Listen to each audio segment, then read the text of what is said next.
Or should we say Rocktober? We watched Rocktober Blood. We watched it so you don't have to, so you know what time it is. Horror, so bad it's scary.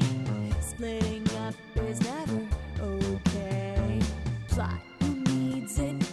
Don't turn on the lights. Cars don't ever start, but that's alright. Running upstairs instead of out the door.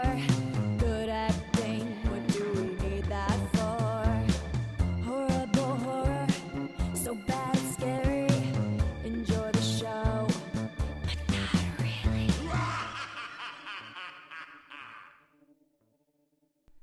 What is up, Moon Goons? Welcome to Horrible Horror, the podcast where we watch the worst of the worst in horror movies. I'm your host, Marshall Hampton. With me, as always, is my buddy, my co-host, my brother from another mother, Mr. Aaron Southworth. That intro, I think, caused instant migraines to all of our listeners. But fuck it, it's October, baby. It is October. Time It to is celebrate. the greatest time of the year, and it is time to celebrate. Yeah. And we are celebrating a big time, as we always do at this time of year. We love this time of year. So to kick off October, we're not just kicking off with a great, crazy movie, but we're kicking it off with an all-star guest. She's back. You know her. You love her. It's Miss I Want the Poo Water herself, I wanted the poo water. Miss Sarah Samples. Woo! There we go. How dare you sully the first lady of horrible horror by calling her I Want the Poo I Water. will say, I was getting used to being called that for a while because I think you've dubbed me the Queen of Poo Water for well, a couple of If episodes. it's that big, I can't change it. It's just Well, what I was saying is that you guys have had some really awesome guests, and your last few podcasts have been really great.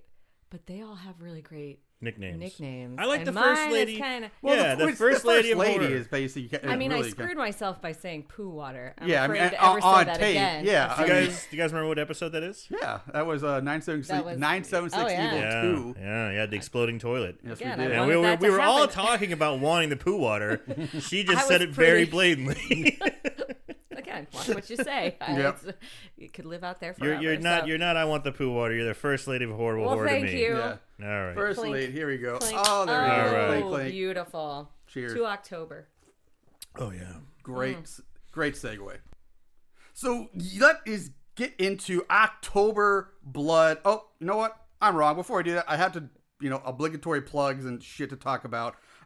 First off, as always, we're going to plug our Patreon page again because we would really want to hammer that home to help people. If you like the show, to help support us, you can join our Patreon page. We've added new tiers, new levels there to take advantage of. Yeah, and we're doing a thing for our Patreon members too. It's called Back from the Dead, where we go back and look at our old episodes, 1 through 10, 11 through 20, and so on. And we just started doing this. We've got a couple of them up. We got two. We've done the first volume 1, volume 2. Just some bonus content. We're pretty much adding more bonus content to Patreon, so it's Patreon only content. So if the only way to get it is to be a subscriber on our Patreon page, and we're adding more and more all the time.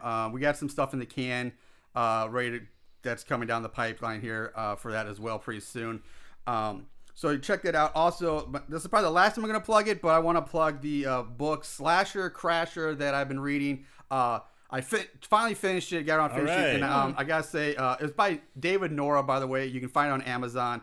I want to say I enjoyed the book.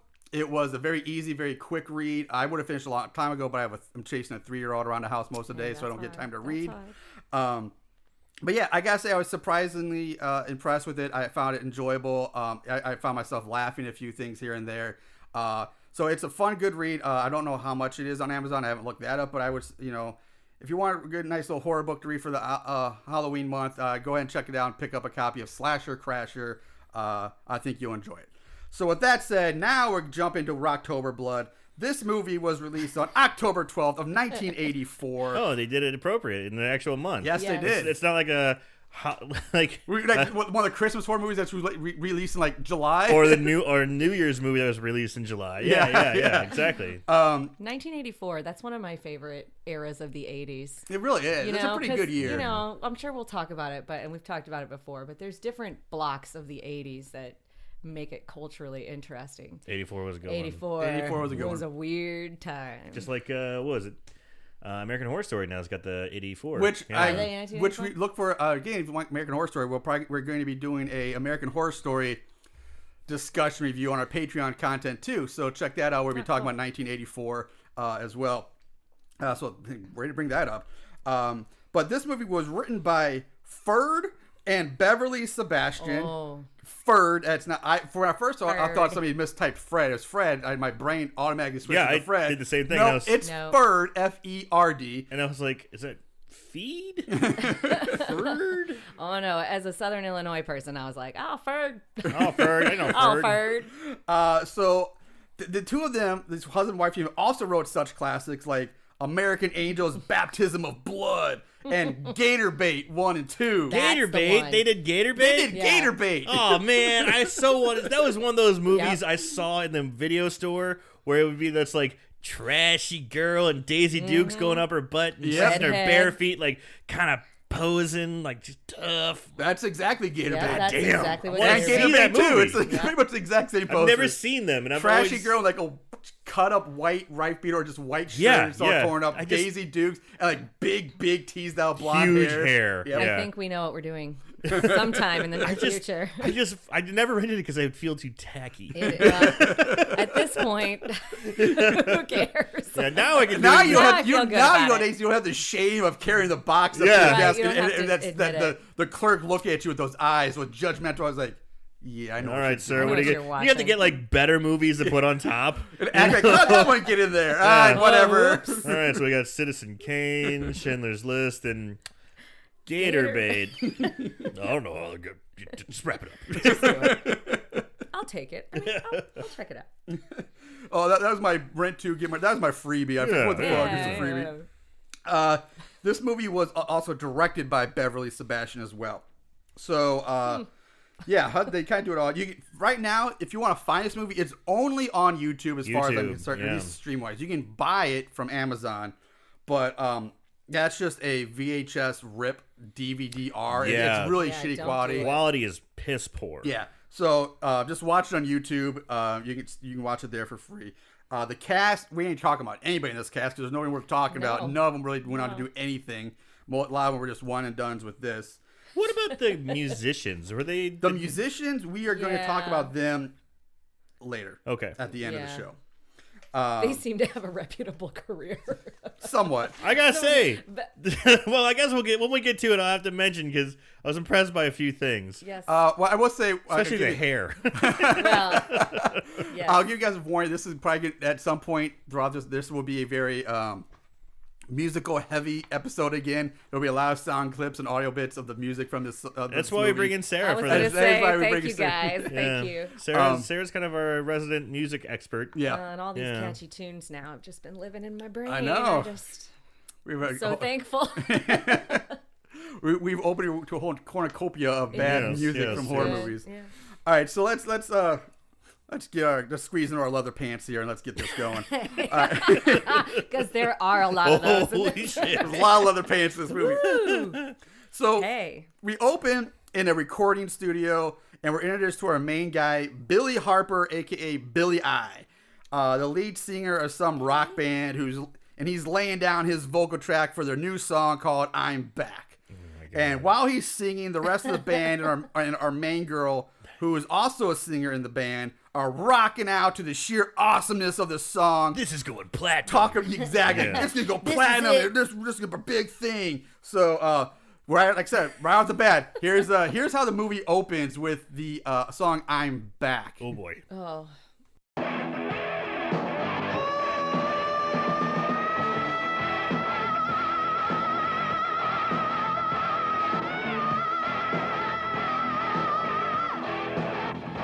I couldn't feel the best. I couldn't be had it made. Because of you and all the rest, I wound up in the grave. And I'm not dying day revenge. That's what I take. Now your time is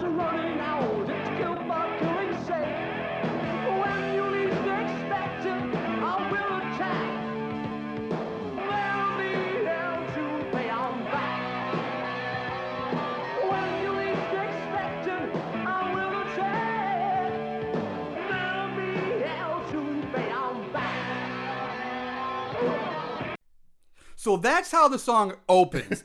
And then like 4 minutes later, How long? 4 minutes later, because they show the whole thing, here's how the song ends. Which is the best part.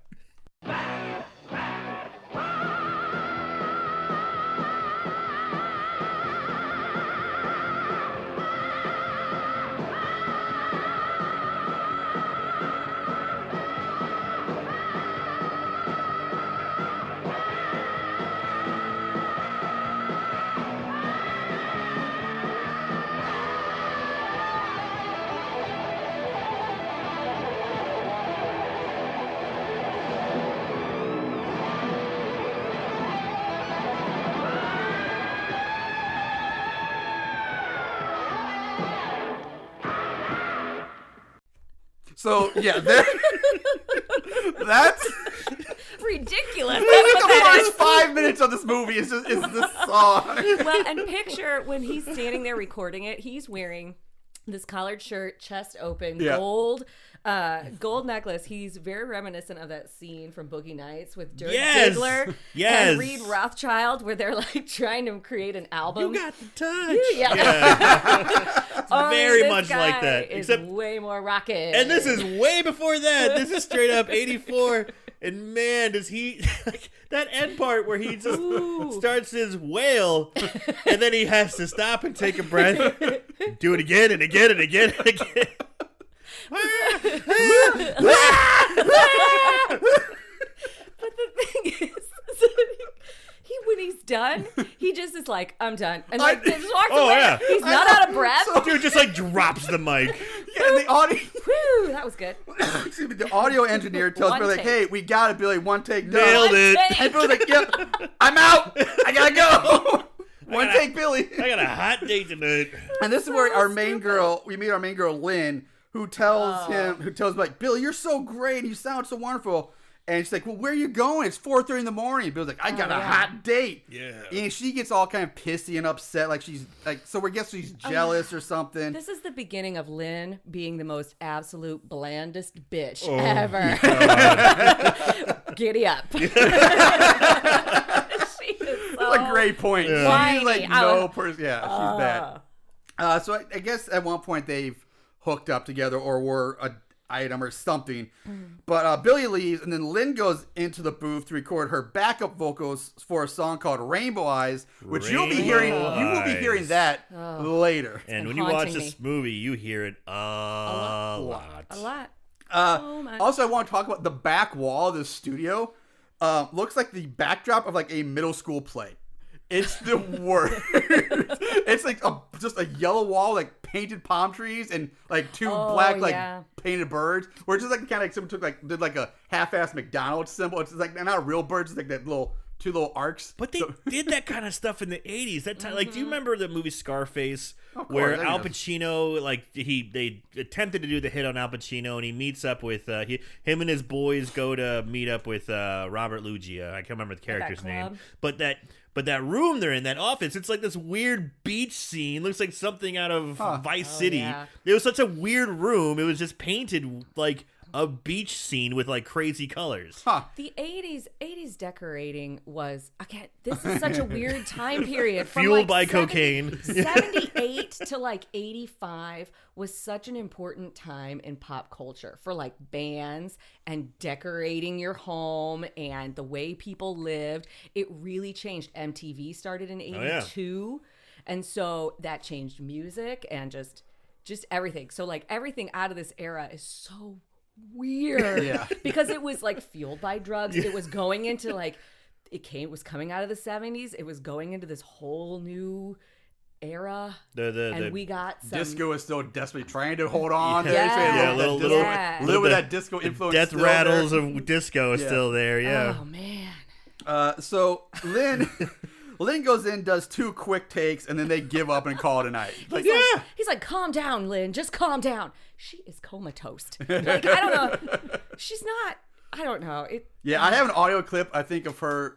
I think I got. I hope I have it. She's but supposed to be singing backup lyrics. Yeah. To the song Rainbow Eyes. Yes. And I will say I get it. She was trying to sound like she was leading the song the way she Right. was singing. So they're like, calm down, stop singing so Okay. hard. You know. Just you're the backup. You're not the lead. You're the backup singer. That way good. I That's thought, what I got I out of got it. some more. So like I thought it was like she was emotional. Like, yeah, dude, she's like, calm down, saying herself, just calm down, because she was upset that Billy was off on his hot date. I was like, I didn't get that. I didn't get that she was upset, but whatever. Yeah. Oh, Whatever. never mind. I didn't get that she was upset either. I thought she was just trying to steal the show. I didn't catch up. I didn't count on that either. What a sneaky bitch. I But, know. She's the backup to Billy. Know your place. So then we see. Then it just cuts to some dude walking down like a dark alleyway. Like no explanation, Yeah, nothing. you Just a guy in an Yeah. alleyway walking, and then we go right back to the engineer who leaves the booth to go get a drink in the game room. Their game room is pretty sweet. Yeah, leaving some chick named Mary alone in the booth. Like it turns out Mary's like his assistant or something like that. Yeah. So then we jump to the game room where the engineer's playing pinball. He looks up as someone enters the room, and we get the hey, you're back so soon. Like, hey, I know Yeah. you. What's up? So we got an air of familiarity. Yeah, but we don't see who the killer is. The unseen mystery person grabs the engineer by the back of the head, pulls his head back, slits the engineer's throat. The engineer's head crashes down, shattering the glass of the pinball table. He's dead. Boom, You first mean kill. he like wipes the knife across his throat? Let me just wipe this blood off you. Yeah, let me on wipe your this throat, baby. corn syrup on your throat. Wipe it off. It was kind of like the funny thing. It wasn't that long ago. I was re-listening to an episode. It was Bunny, and I remember we talked about one of the neck slits there about how it looked like they were just spraying like butter, like a butter knife. And that's basically kind of what this was. Just like taking a butter butter you knife up and all just about. spreading it across the neck. a little jelly there. Also, this is like whenever the supposed killer is coming around, we get this like boot shot. There are so Yeah, many shots all in the this boots. movie of From feet, boots like, walking knees around down, from knee in the down. dark Yeah. with backlighting. Backlit, yeah. A lot of And There's steroids. a lot of dark shots in this Oh too. They're my- very hard to so see. The good. And lighting since is bad. this So isn't dark. remastered, this Yeah. movie is really Oh, difficult. very, to very see. dark in hard. spots. So yeah, you get a lot of black boots attached to black leather pants. So the It's a mystery, very unique look. yeah, the mystery person leaves, and then we cut to Lynn, who's stripping down so she can take a nice, relaxing dip in the hot tub. Take a jacuzzi. And I'm like, Yeah. what kind of studio is this? Like, I wish our fucking recording studio had I a know, they game got- room they and got a a- hot tub. Their game room had like 10 arcade yeah, like, machines in not there. just- but like 3 to 4 pinball machines, a big table, like arcade cabinets. And in '84, that must have been really expensive. Yeah. Yeah. You know? Yeah, and not just that, but like now it's got its own like indoor hot tub room. Yeah. Like it's like what the fuck? Like I get okay, it's A's decadence, and it's just supposed to be like a big, like Def Jam or or Virgin Record recording studio, but it's not. Yeah. But it's like still like hot tubs in the recording studios. Like this was insane. I don't know. I kind of believe that. I mean, there have been people that I know that have like run. I'd buy the game You room know- more than the hot tub in a recording I studio. mean, some of them have apartment suites like up in because Yeah. or it's like sometimes people that own them live above them. They like have warehouse Or, space. hey, I want to record at this studio because I like the way this guy works. they We're rent it flying in out. from, Yeah. New York to record in LA or Yeah. vice versa. Yeah, whatever. they'll fly in from Yeah. like Country Sing flies in from Nashville to LA to record or something, but it's just a recording. So you go and you record. There's fucking hot tubs in this shit, man, and like full on Well, game rooms, and it was insane. Let's talk about what's important, and that's that we get to see Lynn naked at least for the first we time. For the first time, you'll first see her time. much more. You'll but see she her only naked. enjoys being naked near tubs. We learned. Yes, I that's mean, a if you very notice good that, point. Yeah. Only But near the really, tub but will at the she same be time, seen it kind of makes sense. It's not like she's just walking sure. around naked for no reason. It's Sure. by a tub, But so it makes sense. whitest butt. Oh, the tan lines are strong with this the one. It's the tan 80s. lines. The tan lines are strong with this one. Yeah. Yeah. So our leather pants wearing mystery man wanders around the dark studio some more. We go back to Mary, who's closing up the booth. She leaves and instantly just gets grabbed and dragged away screaming, which for some reason nobody else Nobody hears. hears. Lynn, who's in the hot tub in the same building, it can't be that big of a building, No. doesn't hear this woman screaming bloody murder. This is an actual good scream too. Yeah, I Like, gotta this say, is like a real the chick reaction. who's getting drug away to be killed, she's selling it. Yeah. Because we've talked about this before, and people are dragged away. It's like, kick your feet, try and stand, do all that stuff. They're just like, Yeah. oh no, I'm being dragged away to be killed. Oh dang. This chick, she is Yeah. selling it. She like loses her shoes. Yeah, she's Yeah. trying to stand up. He's pulling her back down. It was intense. It was probably the best scene in the movie. That jacuzzi was bubbling. I know. That jacuzzi was bubbling hard. It was Yeah, bubbling. well, those jets are It was old. jets. Old jets. So Mary gets lifted up off the ground, and then like impaled on like some poles or something that for some reason just happened to be sticking out from the walls. Is she made of jelly? I guess. think What is she being impaled on? Like, what are these things? And why are they sticking out the walls in this recording studio? It was a blunt, round like pole. Yeah. Like you said, and this kinda guy like a coat just rack. he just goes. But it was like a horse. It wasn't a coat rack's like maybe just a little hook, or even if it's like thing, it's maybe an inch or two long. This thing was like 2 feet long, sticking out from the wall. And I didn't know what it was. I had no idea what it was. But I was just and there was amazed like 3 of them. how easily she went through it. I know. She just, whereas she was struggling before, she was not struggling No, when you she lifted wasn't. her up because No. he just kind of lifts her up like a little baby. Yeah. And just like, boop, sticks her on there. My favorite part, though, is that he then pushes her sternum so that it just like, boop. So she goes all the way to the back.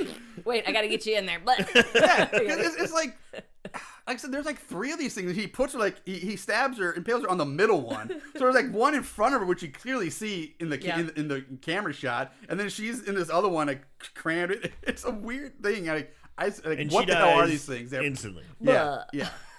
A lot of instant Yeah, deaths in this. she gotta go. "Ugh." Nobody has like any like really prolonged death scenes. Everybody's just like instant death in this movie. Instant. So Lynn finishes her soak, gets out of the hot tub, heads back to the recording booth. she looks relaxed now. Yes. She looks very relaxed. There she finds Billy hanging out smoking Billy has his feet propped up, and you see he's wearing the black combat boots and the same pants. and a lot of pants. And you're like, oh, is this a misdirect? She asks him where Kevin the engineer is, and he tells her that Kevin has been terminated, and he says, and so she's like, and asked about what's Mary or something like that, or Mary's next, or no, she asked about where's Mary, and Billy says, oh, that Mary's hanging around in the other room. Waka waka. hanging around. And there goes any air of mystery whatsoever. I'm like, oh no. They like the whole time they're showing them with the boots, who's the killer, we don't know. I'm like, oh well, it's this you. asshole. And the thing is, like, they do this throughout the rest of the movie, like the entire time. It's like, we know the killer. Why do you keep showing the boots? Like, you've already given away. There's no suspense. No, it's supposed to be suspenseful. And by the way, Kevin and Mary are the names of the real actors that play these characters. Like, the writers didn't even bother giving them characters' names in the scripts. They're just Kevin and Mary, and they're credited as booth engineer and assistant, but it's Kevin something and Mary's. Like, they just use their real names. So, Lynn leaves to go see what Mary's up to. And now the editing gets really shitty here. Lynn leaves as Billy just laughs. His laughing. It cuts to some guy walking down the dark alleyway outside again, then to a super fast flash of Mary's dead body. Then it cuts to Lynn, who runs into Billy's arms crying and scared. Billy. So it's like, you never really see her like encounter the body, just body, and then Lynn's back crying to Billy. It's really bad editing. Billy says, I told you she was hanging around. Why aren't you singing Rainbow Eyes? I wrote that song for you. Billy admits to killing Mary. Lynn tries to run away, but gets grabbed by Billy and pressed up against like this low wall or partition or something like that. Billy pulls out a knife, holds it to her throat, and tells her to sing. First cat and mouse game. Yeah, a lot of this shit. Lynn starts singing. Billy immediately tells her to shut up, that he hates the way she sings his songs. And then he tells her to sing again, which she does. And again he tells her to shut up, that your singing makes me sick. He just sounds so annoyed. It's like he's got her. He's a maniac. He's killed people. He's got her. And he's like, sing for me. And then she starts like, shut up. Yeah. He's like, no, sing again. No, shut up! It's like, it's what?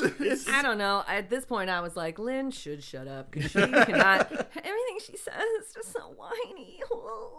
Well, she does have a knife to her neck, but well, yes, I agree. No, I'm not sticking. Overall, I'm not sticking up for Lynn. She's pretty terrible, but I hope not. I did like when he said, "You want to see what a real slasher killer does?" Yeah, and he cuts the one button off her shirt. Yeah, like, the top button.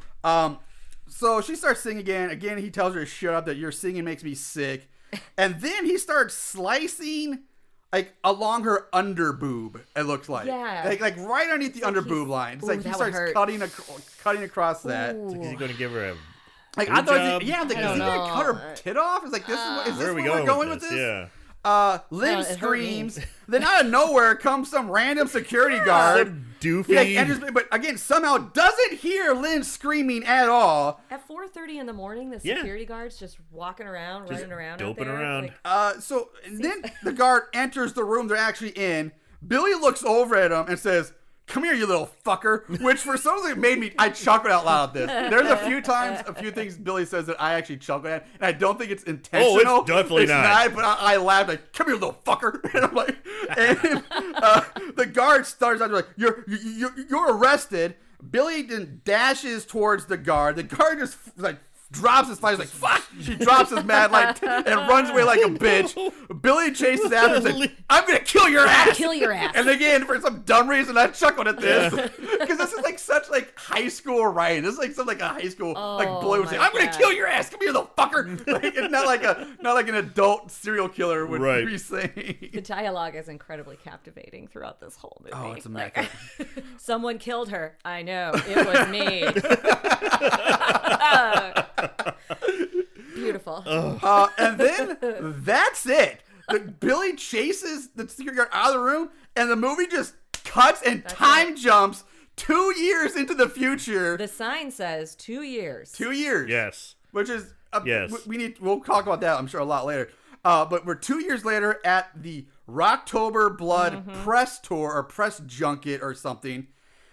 And it cuts to this some dude in like a werewolf / demon mask, quote unquote, dancing on a tiny stage. It's a combination between mime work, It's Yes. like it's terrible. break dancing, and and interpretive- pop dance It's kind like of. pop Yeah. lock, interpretive, and mime. Yeah. With a bad moonwalk thrown in. I would call it performance art. I mean, Yeah, I guess it really. demon ballet. Yeah, Demon ballet. There you go. It's terrible. Everyone had to pop and lock in the 80s, though, too. Like, that was. I mean, come on. Yeah, did you notice he had, like, the tie around his. the his handkerchief jeans, like, around they the have yeah, leg. yeah. Yes. And he was wearing knee The pads. bandana. pads, yeah. So now we meet Rick Righteous from MVTV. Not MTV. Not MTV, MVTV. MVTV. And his cameraman Mel, who are going around interviewing people and doing bumps of cocaine in between. Doing which they didn't call cocaine. No, but that's what they're It's doing. like, hey, you want some zinger? You want some dinger? You want some binger? Like they had. Zippity doo. Yeah, zippy doo does. They never actually called it Zappies. crankers, wankers. Double R gives us the some exposition of the shit that happened during the time jump, saying This that, is an exclusive report. that Billy I killed 25 rock and rollers along with Kevin and Mary before getting caught and executed. And now his old band is back together under the name Head Mistress, and Lynn is the new head singer. And they're the ones putting on this Rocktober Blood concert, this big Rocktober show. 84 tour. Yes.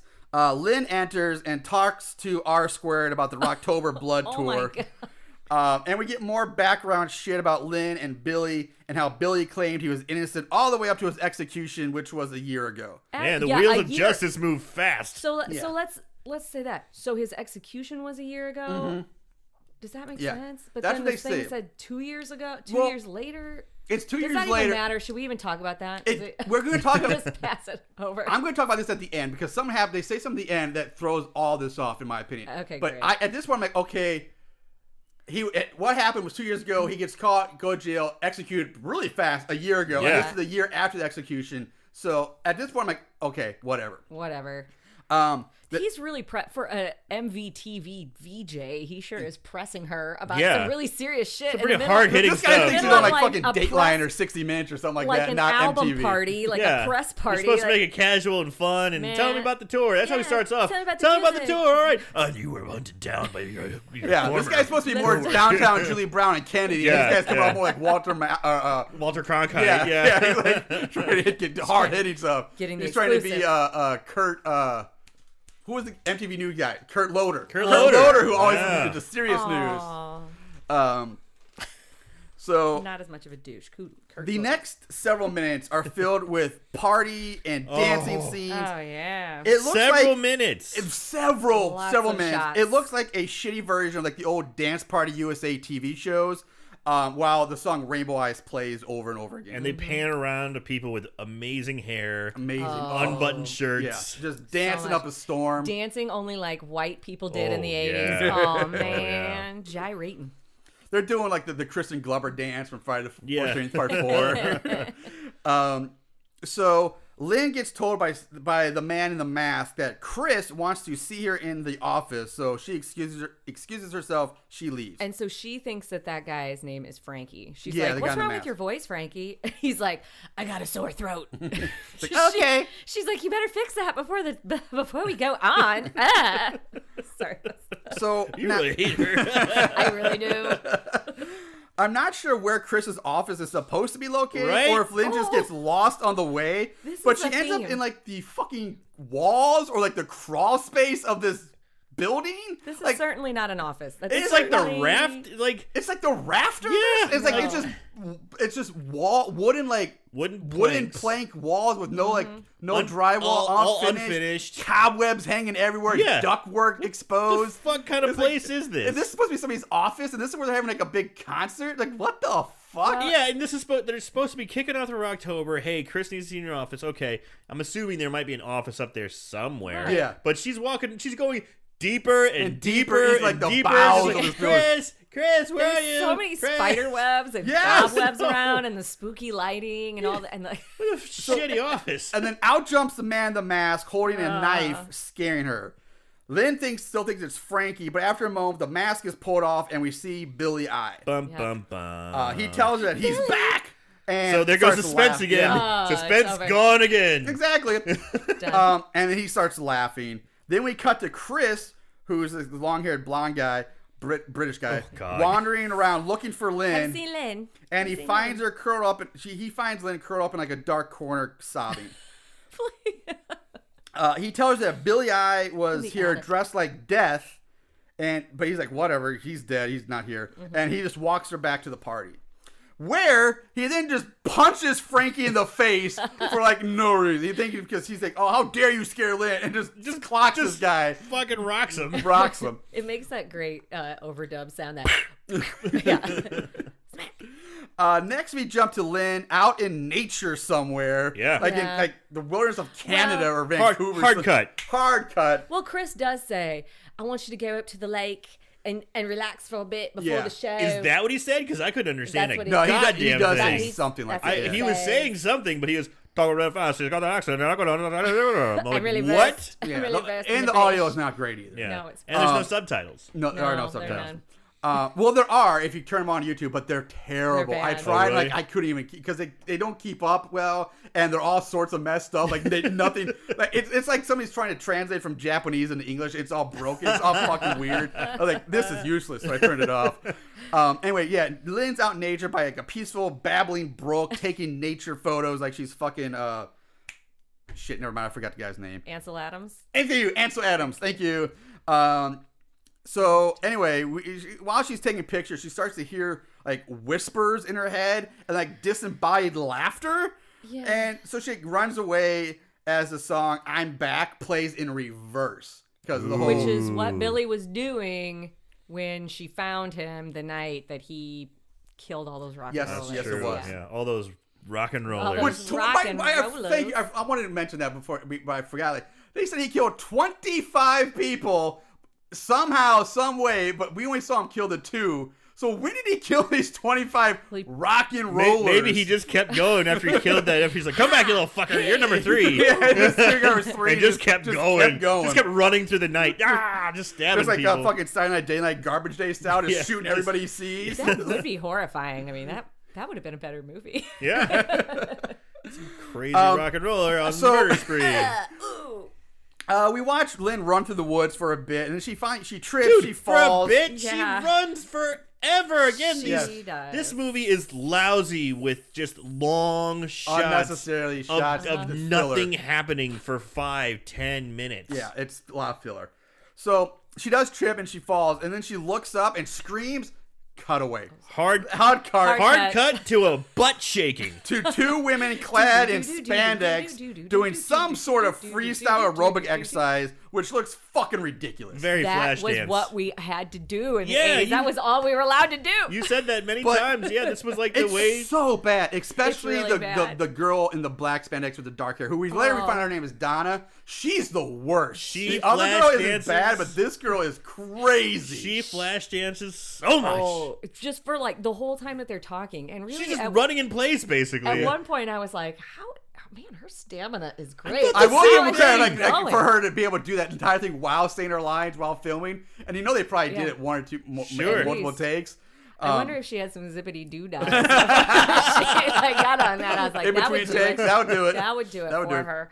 I don't. So then, so after these two girls were watching them flash dance and aerobicize all over the place, Lynn just walks in wearing spandex, sits on the floor and begins stretching. She's gonna join I'm in. like, wait, what? We just saw her running through the woods, scared for her Screamed. life, and she's like, whatever, I'm here. I guess nothing happened, so she was like, She whatever. does- I guess I'm going crazy. Or... But she does at one point tell the other, oh yeah, I saw Billy in the woods. He tried to kill me. And she seems more upset that she like bruised her thumb She and does- broke a yeah, she's nail. like, I Well, hurt my ankle and I broke a nail. She running does from have him. some bitchin' Lee press-on nails on, man. And those, man, if you broke one of those, it just threw the whole set off. Then you'd have to like redo the whole Start thing. all over, It huh? was a bitch. Like you. She was mad about it. I don't blame her. So, of course, the two girls, they don't believe her at this point. No, Um, he's dead. Yeah, Donna, like I said, she's the one of the black. Is like, Lynn, get a hold of yourself. Otherwise, they'll send you back to that shrink. And Lynn takes it as like an insult. Like, Oh, oh, how she's pissed now. fuck That's- you. yeah. Apparently going to a shrink's a bad thing nowadays or something like that. But back It was then. bad. It was bad. But she's basically like, shut up, Donna, or I'm going to fire you. Like, right here on the spot. Yeah. And I'm like, fire. Like, okay, first of all, what's Donna's job? Like, how, what? Like, I think Donna's a backup dancer. I think because Mark's also like, probably. yeah. maybe, but like, I don't. Okay, The whatever. blonde girl is obviously the costume girl. Yeah, They we all get to her probably later. work together. I think she's. I Part don't know of what the Donna's crew. supposed to do, but damn, she's fit. So, yeah. Yeah. Come work She out with immediately, me. Lynn pretty much immediately apologizes though, and Donna says, "Hey, come work out with me. It'll clear your mind. It will You'll get help you up." relax. Yeah, it'll help you relax. It's gonna knock your ass out. Like that's just Yeah. The other girl who we learned her name is Honey Bear. honey. Honey Bear leaves to go to the store to get something really good to eat. That's a line that she- actually says. She finishes working out and she immediately sits down and just starts Starts eating eating chips. chips. I was like, well, whatever. If you I- want to work out to eat, I'm not gonna blame you, honey. I felt like it was girl time. All of a yeah. sudden, she's like, I saw Billy in the woods. Like, okay. They all just sit down and get out the chips and like tell us all about it, girl. Tell us. I will say broke my Honey Bear is nail. the best looking girl in this movie though. She was a cutie. Eh. Compared to everybody else, she was the best looking. Anyway, moving We don't on. get Doesn't to matter. see her white ass. You though, don't get to No. see her right. Then we cut to a guy hiking through the forest, then right back to Donna and Lynn working out. The phone rings. Lynn answers it. No one's there. This happens twice. Call, no one's there. Call, no one's there. Also, though, we see a shot of the boots again. Yeah, but Going it's through the woods. It's a daytime shot. yeah, it's this daytime time, shot. actually. But we always established like they show like a guy in like red flannel jeans hiking through Okay, the so woods. we see him. Okay. The phone rings again a third time. Lynn answers it. This time she hears Billy on the other end. She demands to know what Billy wants. This And- line though. Oh. I'll tell you right now, I was not prepared for what Billy's answer to what he wants is. Holy shit. Billy tells Lynn that he wants her hot, steaming pussy blood all over his face. Yeah. What the shit? I have never heard that line in the movie before. Me neither. I'm like, shit, Billy must really want his Red Wings, because damn. Fuck, I want your steaming hot pussy blood all over my face. I wonder who wrote that line. I wonder if it was. Was that what's her face? Bird? Yeah, maybe Was that Bird. Bird or was that Beverly? Was that Bird or was that Beverly? You know it'll be good, honey. We put a little pussy blood in this movie. We're kicking this up a notch. Yeah, did we? Dude, my Oh. wife was in the room. She's like looking at a magazine. We're expecting a child, and she's looking at this like baby magazine. She like puts it down. She goes, "What the fuck?" She's not even paying attention. She's like, "What did he say?" Oh, well, he said it. I said it. I know, like, what? Well, and then he laughs in a way that I have totally heard you like laugh before, Marshall, in a way that was like where you were making fun of somebody. I don't know if I can do it, but it was like, whoa. Like it was so like over the top, goofy, and insane. Like she's so whiny. She's like, no. So yeah, Ringing from inside. Yeah, Lynn hangs up the phone and Don says that someone's on the phone call upstairs. is coming from inside the house. Bum, bum, bum. Yeah. So the two of them get like, uh-oh. So they creep upstairs.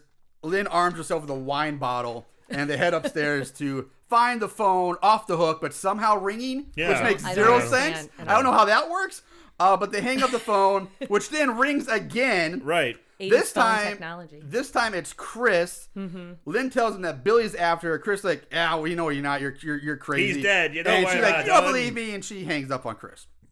He cut to Honey Bear and Lynn speeding across the lake on a beautiful day in a motorboat, enjoying the warm summer day. It's gorgeous. gorgeous. It's gorgeous. It is beautiful scene. Gorgeous As scenery. we see Billy like standing on a bluff or a rock, watching them from afar. Super creepy. I just feel like there should be a hawk noise in the back. I know, I'm about the same thing. as a battle hawk flies through. Oh, battle hawk. Battle hawk. How beautiful. St. Louis Battlehawks, caw coming in February. Anyway, so yeah, that's the scene. Mm-hmm. They just go from we're being hunted, Billy's here, like let's go out and joyride on the boat. Later that night, back at the cabin, Billy makes his way inside the house where Donna's on the phone talking to someone.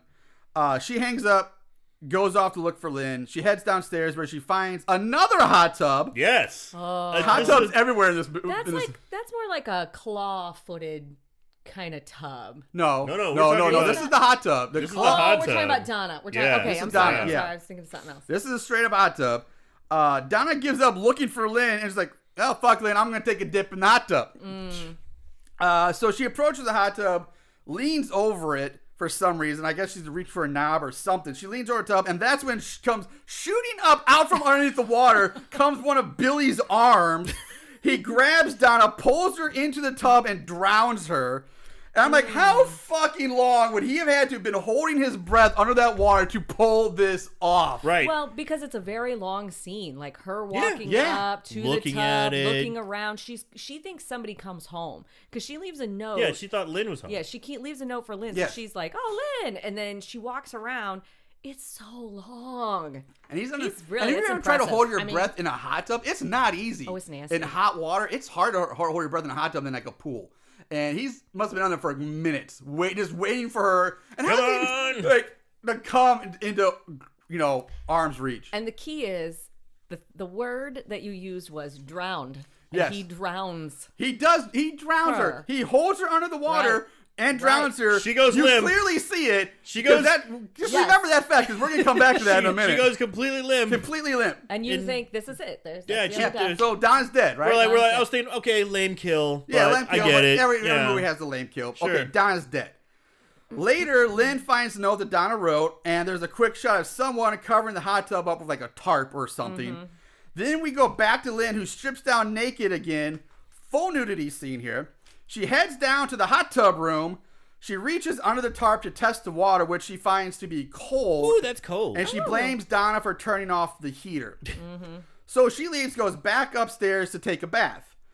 And then there's a quick shot of Billy dragging a surprisingly dry Donna, and even more surprisingly, now alive Donna across the floor. What the fuck, man? We literally saw her drowned, go limp, and watched her die, and now she's suddenly alive again, kicking and screaming. This is egregious. Like, This may be a first. this might be a This first. may be a first. If I've seen someone get killed and they go, nah, we're bringing her back. We're gonna kill her again. Yeah. That's I can't comment until we get to the very end of what happens. Okay. While Lynn bays, we see Billy start like hacking Donna apart with like an axe or something. And you hear this, I know. it's She's just not the even, her screams are just like, eh. and her arms kind of flopping around. Is he? Whoa, I thought it was a hammer. I don't know. I couldn't I tell don't what know. it was. Like Yeah, like the one thing I thought, okay, he's cutting her apart because we see her cram her into a trunk. So I'm like, okay, he's cutting her apart so he can fit her into a trunk to hide the body. But the whole thing is like, yeah, it's like you said the sound to me. You said, Not like he fucking mutilated and being chopped alive. Right. Well, right. It's like, Why? And if you're gonna lay, like, why are you laying there and letting that happen? You survived a drowning, Yes. apparently. So and it's not like he's holding her down. He's holding one arm, and he's gonna have a weapon. I mean, she's got another free arm, and her legs are all free. Just roll. And she's clock him just taking it. but it's also so dark, Yeah. so Very dark. darkly shot that I had to watch it a few times to actually catch what happened. I was like, wait a minute, did they? You're right. It Did was this from that scene to then the other tub scene and then back to that? It was like, wait, did I miss? Is that Donna? Something Did we miss somebody? Is Yeah. this someone different? Nope, it's Yeah. Donna. No, it's yeah. Donna. And first time I watched it, I thought the same thing. Like, is this somebody different? Because like, didn't we? Yeah. Right. And then I did like that he chopped her up and put her in a road case. Like, Yeah. Yeah, like I a don't trunk know. or something. Yeah. It's a road case. Is It's that like, what it was? Yeah, I it's just thought it was for- like an it's old black banned. trunk or something. But a road case makes a road case. makes perfect sense. It was a. That's the only thing I like. Lynn hears a More noise. boots. We see more boots now because he puts his boots on. Yes. Because earlier we see him barefooted. We Because did. he was in the hot tub. Yeah, he he didn't was look in at the those hot bits. tub. Oh, So he didn't they, want to like- get the boots wet. Right. So Yeah. not only did he prepared. He took his boots off. He took his clothes off, His yeah. breath under the water for like 5 minutes.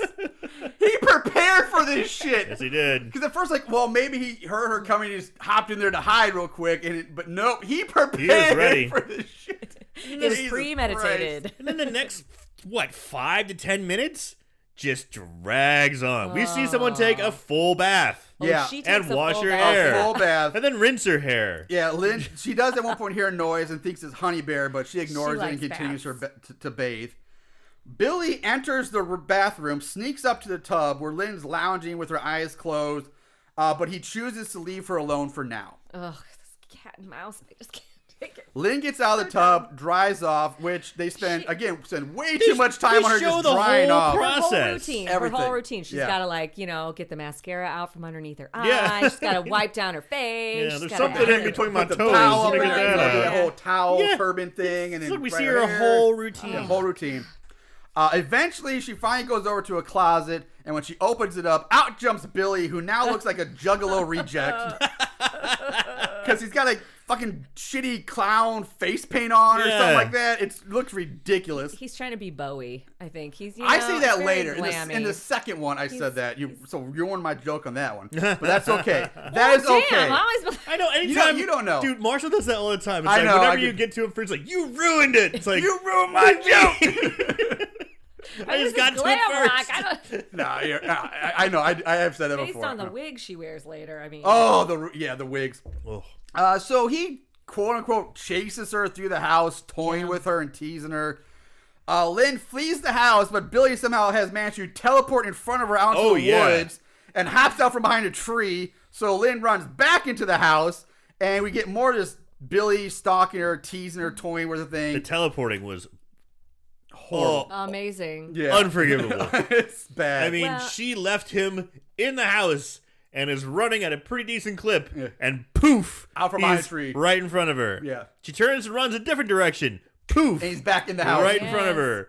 I mean, It would make more sense actually because I kept wondering like how does he keep getting into the house? Like if I was a person who thought that a crazy person was after me, I would be so paranoid. I would be going around locking windows. I'd be locking doors. Right. I would not like just leave the back door open. you're- That's while a I good was, point. like, Not once does Lynn ever lock a door or window in does any she building ever she's act ever in. like she's really serious? You're How are these people also supposed to take her seriously? a famous rock star. Yeah. yeah.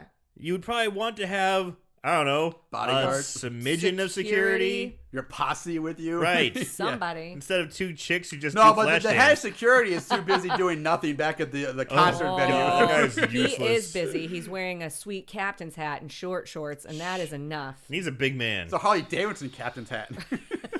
It is. Oh, that's right. Anyway, so where were we? Billy cuts the power to the house along the phone lines. Lynn grabs a dinner knife and tries to hide. Not like a butcher knife, not a Michael Myers big cutting knife, just a regular dinner knife, and basically squats down in a dark corner and cries. It's so weak. It's so weak. It's so weak. she hears someone approaching, so she blindly leaps out and attacks, but it's so dark you don't see It's anything. so hard to see. But she ends up stabbing Chris. Like And you it's hear so boop, boop. yeah, boop, you boop, can't like see this. shit. All I hear is the sound of commotion and then Lynn saying, Chris! And that's the scene. And then it just hard cuts to Chris back at the concert venue. So she couldn't wait. So Chris is alive. She couldn't even get the jump on someone, unsuspecting person in the dark with a knife. Like she couldn't even accomplish. She doesn't kill she Chris. Can't even. Yeah. I'm sorry. So this quote unquote concert venue is basically like an empty warehouse, and Chris is talking to his head of security, like we were just talking about them. He's wearing like a sleeveless. It looks like a sweatshirt with the sleeves cut off, if I remember correctly. Yeah, it's like Yeah. purple. Like, Oh, yeah. like men's booty shorts, almost like Oh, short, yeah, short, like denim short, shorts. almost like rugby shorts. Yeah. You know, Yeah. like Or really. yeah, and then he's like a Like captain tennis hat, but shorts. it's like got a Harley Davidson band around it. It's, This guy was probably a bear. Yeah. into like biker S&M kind of stuff. It just couldn't quite go all out. So Yeah. this is what he looks like on his off days. so Chris like when oh, he's the head of security. When he's this is his work outfit. and You Chris should like see him in oh, his party Really clothes. professional. it's like a black leather harness, Exactly. with like a well, Like it's it's like the class. demolition outfit Yeah. from the demolition wrestling team. Spiked leather like onesie. A gimp outfit or something like that. Yeah. So, yeah, Chris is telling head of security. By the way, head of security doesn't have a name. All he doesn't have a He's name. just- no name is it's just head of security. It's always referred to. He does have a proper stash. He He does. does I have was like gonna a say. great 80s That stash is on Yeah. point. So Chris like, oh yeah, somebody's just trying to scare Lynn. Also more comment, this venue, like I said, it just looks like a large empty warehouse, but it reminds me of a place we would see in a David S. Sterling movie. Yes. Because it's like one of Because these you same keep locations. going back to it and Yeah. back to it Like, and back yeah, to it. it Yeah. reminded me of that hallway we saw. And there was like Yes. 4 movies. It's the Yes. same hallway. So many hallways. So Chris tells the head of security that Lynn thinks it's Billy I. He laughs at this, saying, "Ha, Billy's been dead for 2 years," which is fucked up because way back in the beginning, right after the time jump, this is what we were talking about. Double R tells us that Billy's been executed 1 year year ago, ago. not 2 years ago. So this fucking movie can't even get its own shit right. What He the hell can't. movie? This is some fucking badass writing, and this is why we fucking proofread, people. Proofread your shit. I couldn't believe this happened. Like, That's not really? Ferd. That's not Ferd's strong suit. Proofreading is not. No, he's the expert in pussy blood on faces. That's his expertise. We know that's Purd. Purdy. Ferd.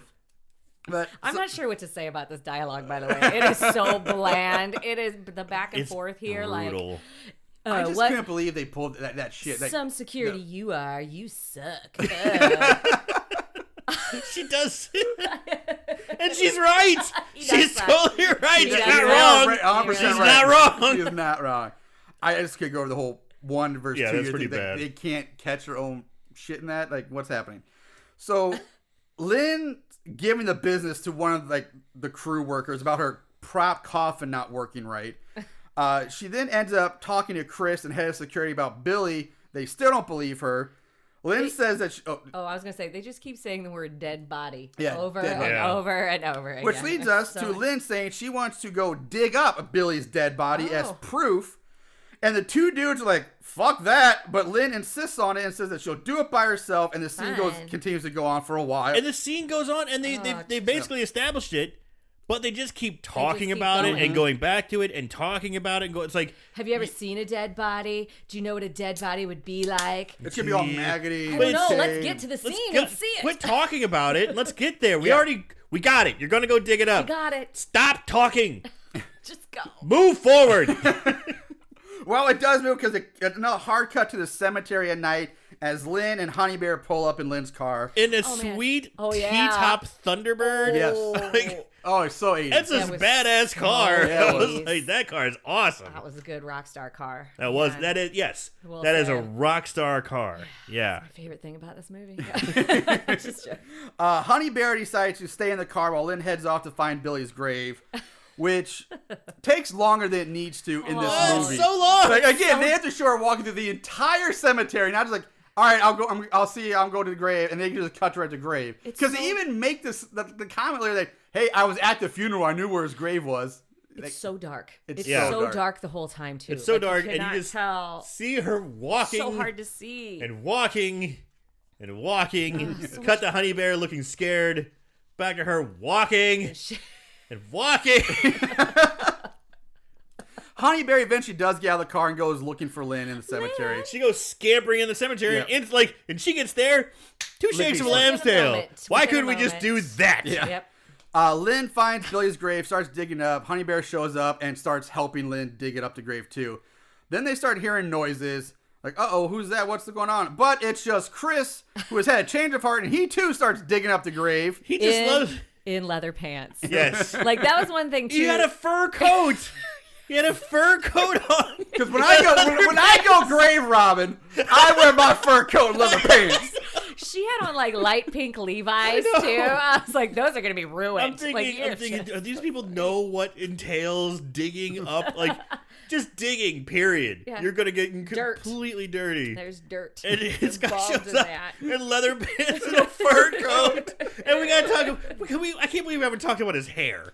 You know, he did have some sweet shoulder length, straight golden hair that kind of curls up at the ends. Mm-hmm. Whoa, with like bangs. I don't think he had bangs. I think it was just like split right down the middle. Like he had bangs. No, I don't think he had bangs. Honey Bear might have bangs. I don't think he. I want him to have bangs, so he's gonna have bangs. Okay, whatever. Just split right Maybe down he the had middle. like the longer bang. Maybe he's trying to grow his bangs out. It's a hard process, ridiculous. people. Don't do that. So they reach the casket. They open it up. Inside, Lynn sees Billy lying there.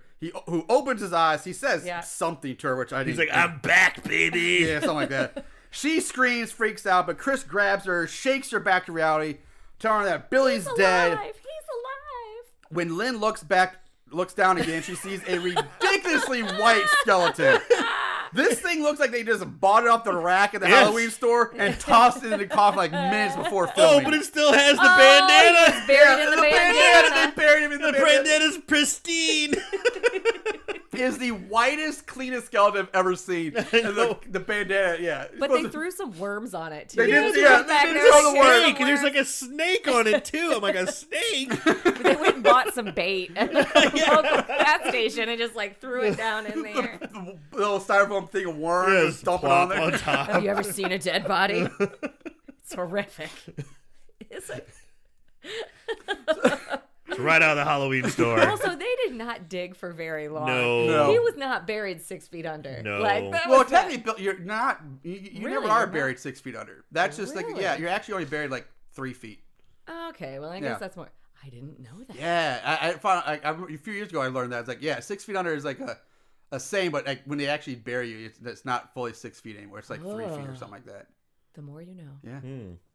Yeah. So we cut back to the concert venue and join up with Honey Bear down in the green room. Who, like I think, like Sarah, you mentioned this earlier, but this is where I guess she's like the costumer or the seamstress or something with that. She opens the door and comes face to face with Billy, who's wearing a fucking ridiculous looking disguise. He looks like a beetle or Yes. like a He's monkey. wearing like a monkey. He's wearing beetle. a black and white striped pants with a black shirt with a bunch of white musical notes all over it, with glasses and a goddamn like Velma looking wig. Yeah, it's not quite a Beatles wig. I think you're more right with the monkeys. Monkeys, yeah. Yeah, it looks like he's David Cassidy. He's like that very bowl cut, that bowl looking. Yeah, I saw Velma Now from those are some Scooby-Doo bangs. because of the glasses too, Yeah. and like, oh my god. Who are you? Yeah, that's exactly what she says, and Billy says, "I'm death."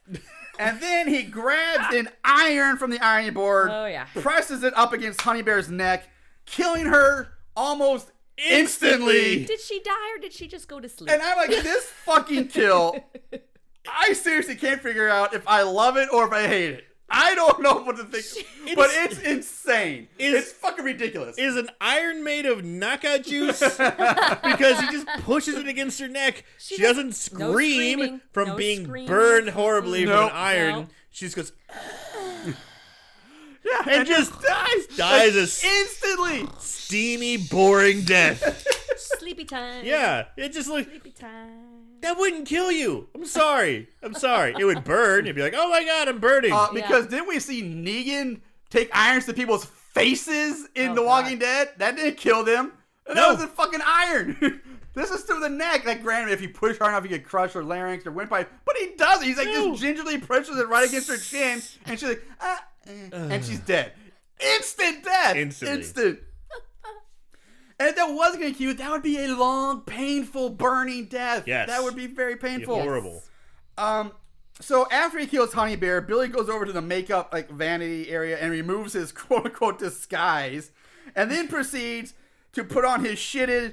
This is where I had the David Bowie knockoff makeup, because this is where he puts like he's got like one like star around his eye, and he's got like a little lightning bolt on the other, and like two like almost looks like black mutton chops. It's like he tried to paint mutton chops on his face. Yeah, like, That's it's really good. odd looking choice. Like, I like again that he has not scary or intimidating for somebody who's It's trying to be a kind of killer. like David Bowie and Kiss got slapped together. Yeah, Yeah. Star Child from Yeah. Kiss. I just like that he that is Paul so Stastny? thoughtful. You know, I mean, he really prepares He for these does. kills. He is a showman. As weak as they are, I mean, he brought a whole duffel bag with makeup in it. He I mean, did.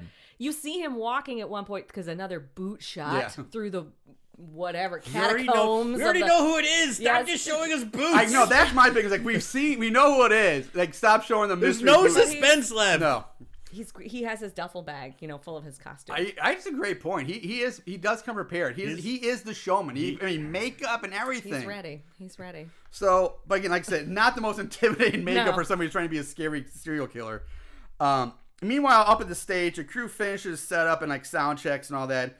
Lynn's in her dressing room getting ready for the show. The next few minutes, nothing happens. Except just- for she's like, she can't put her wig cap on. She has a really hard time like Yes. doing just what a normal person would need to do. And she has this whole conversation, which I think the only reason it happens is so that you see where Chris is. Like, you see the office, because she calls Chris and is like, "Where's Honey? I need her to help me with my wig." Yeah. And he's like, "Don't bother me with this right now." You got like 50 other employees. Get somebody else. or Yeah, and something she's like, like, "Fine, I'll whatever." Like, Yeah. hangs You're- up. yeah, But you're right. at least it shows the office. God, Lynn What- sucks. She does. She does suck. She sucks And so look, hard. this office is basically just like a desk in a dark corner of like a rundown attic. It's that building we talked about. It's just- There's no walls. There's no office. It's just a desk pushed into a corner of a dark With a phone. with like no lights. Yeah. It's just in a dark recess. It's like, what the fuck? Where is this? And this is supposed to be like a big successful rock band. They Mm-hmm. can't get power to the guy's office. Like, there's no lights. There's no walls. It's just a shitty building. But yet they have enough money to employ like 50 people to set the stone, and she has her own personal hair and makeup person. But yeah, She's driving a damn T-Bird. She is driving a T-Bird. Why? Why? Um, but I also want to know, like, what in the Tina Turner is going on with the wig that she puts on her head. I understand Joan Jett, and I think they're trying to make her her character look very Joan Jett. But again, at that time, I didn't put that with together, but it makes sense. With MTV, they were really trying to, I think, create like musicians that were already established were like trying to create this new look for MTV. So Yeah. I think like that's what they were going for. But when she puts on that Tina Turner wig, Yeah, and like- then she just kind of like pats it, and then she's like, good. Yeah, And good. she just walks off. she doesn't even like attach it probably. She's like, it's on. It'll stay on. Like no matter. No, you gotta like attach that shit properly. She keep it doesn't, staying. and she doesn't put any like sad face Harlequin shit on her face, Nope. like makeup on her face. She just No, she doesn't. confident. Eventually, Lynn does leave her dressing room, goes to find Chris in his office. She gets to the office we just talked about and gets jumped by Billy, who was sitting in wait in the spinning office chair. You know, the back of the chair is facing camera. He The spins old around. reveal. Yeah. Yeah. Haha, I'm here. It's It's me. like the Bond villain Yeah. reveal. Yeah.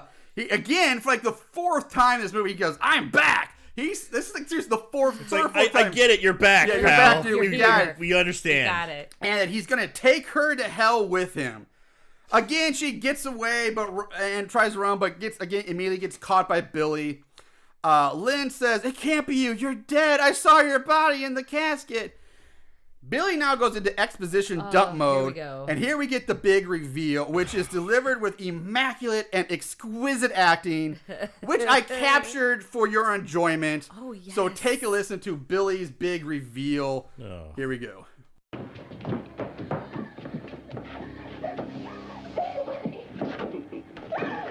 right. I'm not dead. I'm alive. I saw you in the grave. Haven't you figured it out yet? They. No, you. You killed the wrong man. Oh my God.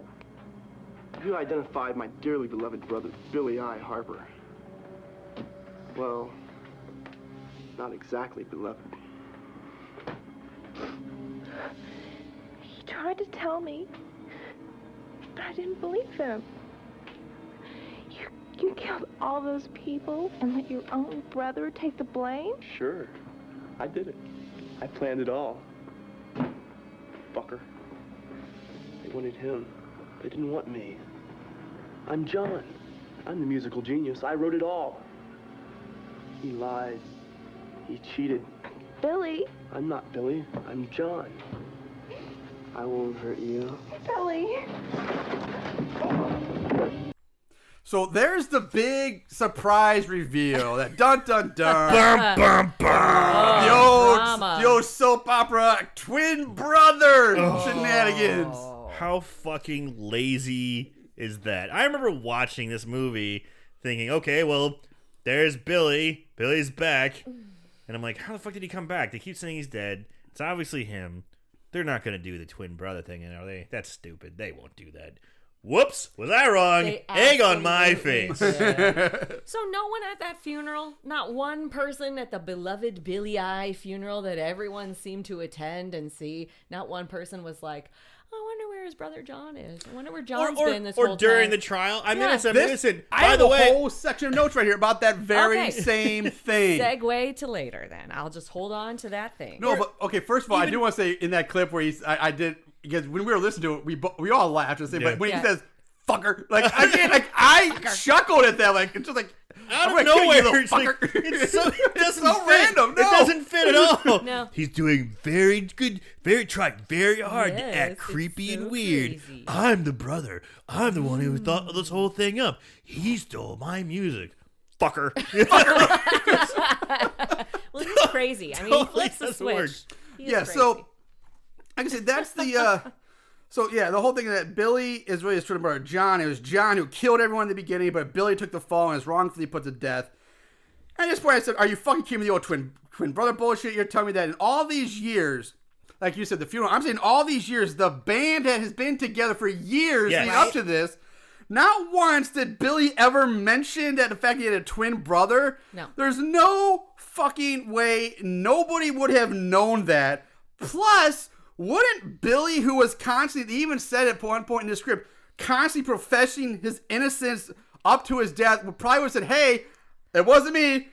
Maybe check out my twin brother. By the way, I've got a twin brother. You might want to look into him. Who I've stolen all his music from. Yeah. I've stolen so much from. You know, he actually has a pretty good motive for setting me up. No. He didn't want to admit that it wasn't his genius. He took it to the grave. His ego was too strong. I wrote this. I wrote Rainbow Eyes, damn it. It's mine. He's in the electric chair getting last words.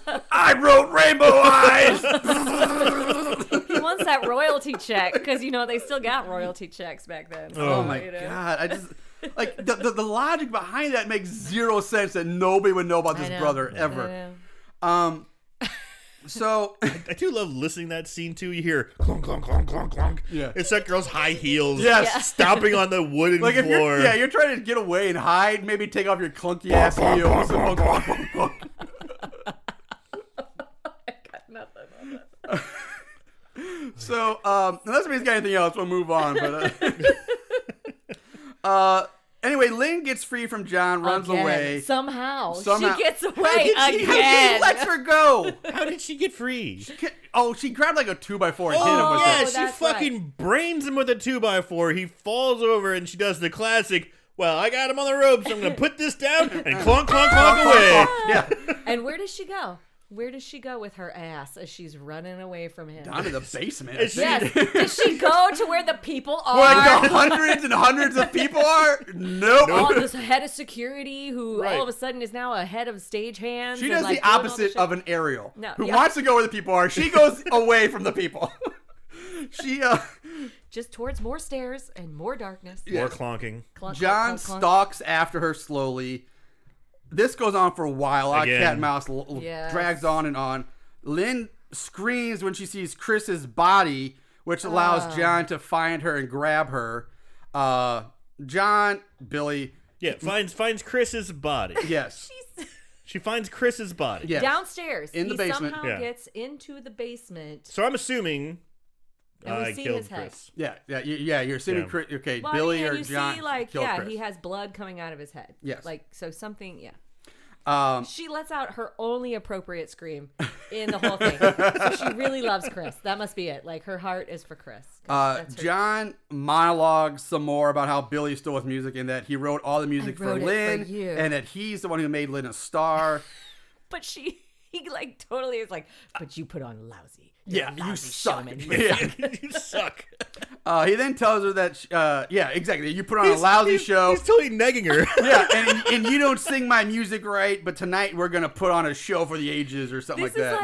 like, yeah, I mean, you picked the wrong chick to be your Christine, dude. Yeah. Yeah, Like, exactly. you are not, this is not the Phantom of the Opera. This is, at this time when he was like grabbing her and like, tonight we're going to put on the show of a lifetime. He's like shaking her. Yes. And like, I was just like, this is so 80s Phantom of the Opera. Like, I can't great even point. do it. Like, cause he has the makeup on and he's like, You're just waiting for like a gondola to show up. He's going to take her across the underground lake. Singing music of the night or something. Oh man, God. why don't you just sing my music right? He is, Sing for me. but he is negging her though. He is nagging her. He's just like, you're so lousy. He's like, I can do better. He's like, you're waiting for her to be like, I can do better. I can do better. Domestic abuse right there. I don't. He's Like, just like, we were talking about this at brunch, like just like negging, and now all of a sudden I realize he's negging her too. Yes. It's like, yeah, those pants look good on someone with a saggy butt. Ugh. I guess you could. Yeah, someone sings my great song, you sing it lousy. Ugh. So that's it. He says, we're going to put on a great show. And then it just cuts to Lynn, now unconscious somehow, in her prop coffin. John's like kneeling down next to her, like putting makeup on her. So, did you miss the scene where he ethered her? ethers. He Oh, has I like missed- this okay, I did miss huge that. bottle It's that huge- just says Ether. like in marker. Ether. Really? Yes. It looked like something out of like Looney Tunes. Like act like White Coyote. Acme Ether. I wasn't looked away because I saw like we're gonna put on a great show. I look away and I look back and she's just unconscious in the coffin. Oh, Oh. yeah, because he totally He puts a drugged little her. on a cloth. He goes boop, and that 99. bitch is out, just gone. He is so good at putting bitches to sleep. It's the only way he can do her makeup the way he He really does, wanted Yeah, to. He does her makeup. he puts makeup on her while she's lying in the coffin. And How long does ether last? I mean, I should have don't Googled know. that. And we did talk about this before because I looked it up. Chloroform, anyway. I yeah. guess it'd Yeah. be the same type of thing. You have to have a ridiculous amount, and they have to huff it in for quite some time. yeah, and You all always- the movies have it wrong. It's not like Yeah, it's like you always see in the Ooh, that's movies. It's good like to you're know. instantly out. The way they did in the past is they would take a surgical mask, And actually fill it. saturate it with the surgical Yeah. mask, put it on you, and say, "Okay, breathe. You know, you're gonna breathe this in, and you'll eventually fall asleep. I'll take it off when you're asleep." And that's the way it works. Not boom out. Out. You know? Knockout gas. So yeah, date rape fuel ammo or something like that. Makeup fuel. So where was I? Yeah, so he's leaning over, putting makeup on, and he's talking to her the whole time, saying, "Everything I did it for you. Like, hey, why won't you love me? I love you," and blah blah blah blah blah. He That's eventually, crazy person talk. yeah, he eventually closes the lid and says, "It's showtime." Oh, snipe. So now, oh boy. So now the big Rocktober Blood concert starts. The band's on the stage playing. And we've got 20 minutes left. At least, God. well, That's About 20 minutes. Well, of the full runtime, but the movie, yeah. Yes. Basically, the guitar players are they're shredding away on the guitar. Oh, they're wailing. While these four like women dancers like dressed in like torn up white gowns, like chained to the stage, and they're dancing as part of the show. I guess you could call that dancing. I mean, they're kind of just like Writhing. Right, yeah, writhing but, is a better like, But they would be dancers. This, They're writhing to the rhythm. Yeah. this scene was so Spinal Tap. This Yes, scene so yes. reminded me of Spinal Tap. In fact, at one point I was like, I want to go back and watch Spinal Tap because it so That's a reminds good me movie. that like when he gets stuck in the egg or whatever Yes, it is and he yes, can't get out. Yeah. So, and look at this. Go to Stonehenge 11. just comes down. This concert scene goes on for like 15 minutes, and we man. watch it in its entirety Entirety. Yeah. as they go through songs. Oh, John emerges from the fog wearing the werewolf demon mask and a black hooded cloak and starts singing the song "Killer on the Loose," because they I think kind of he's like that Frank. song. I kind of like too. I kind of Right. like Killer on the Loose. I don't mind it. I will say before I'm going to play the song for you guys, but I want to say this concert, it kind of reminded me of like what my vision, like maybe like an Alice Cooper show would have Yeah. kind of been like. In Yeah, the yeah, days, like, yeah, very yeah. Alice Cooper-esque. Not quite Gore. Yeah, Guar. Guar. Not- I thought saying like Guar, Alice Cooper, somewhere yeah, in not there. quite Yeah. Guar. Guar's a little more shock. Yeah, you know, but shock. this scene's more theatric, very Alice Cooper-y, maybe early Ozzy Osbourne when he broke away Yeah. from Black Sabbath. Yeah. Yeah. When he did his own thing for a while. Yeah. So, with that, guys, like I said, we have a lot of music coming up in this scene, and we're going to play it. So here is Killer on the Loose in its entirety, because we had to listen to it in its entirety. It's a good song. And I the like thing it. is, it's not that bad of a song. So here you go. If you don't like it, fucking fast forward, but here's Killer on the Loose.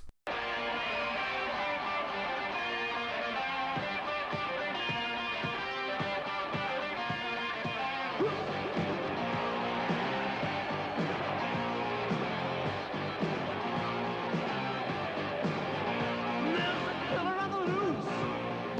Now we're stalking you. Come back from the grave with the wrath of vengeance too. For this cloak of mystery soon will disappear. Once you see his face, your mind will fill with fear. There's a killer on the loose. Better try to hide. There's a killer on the loose. It's your time to die.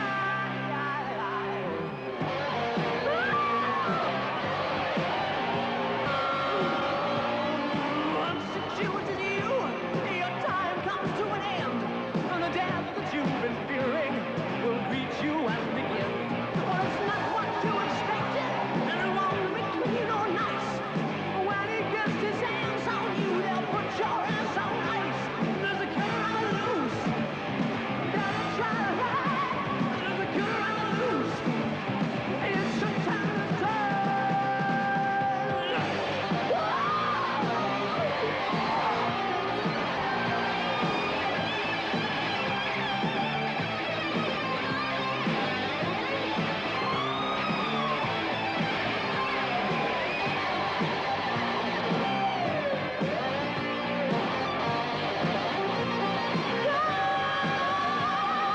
Now your time to die is coming very soon.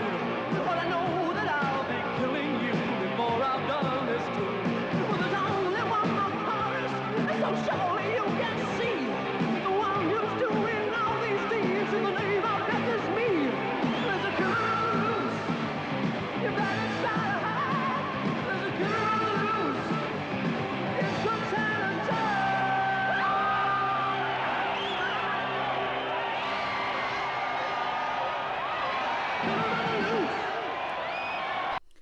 So now things like if they haven't been already insanely ridiculous and redonkulous, it gets even more retarded here at this point. It just shit goes off the rails. Ridiculous, redonkulous, retard. Yes.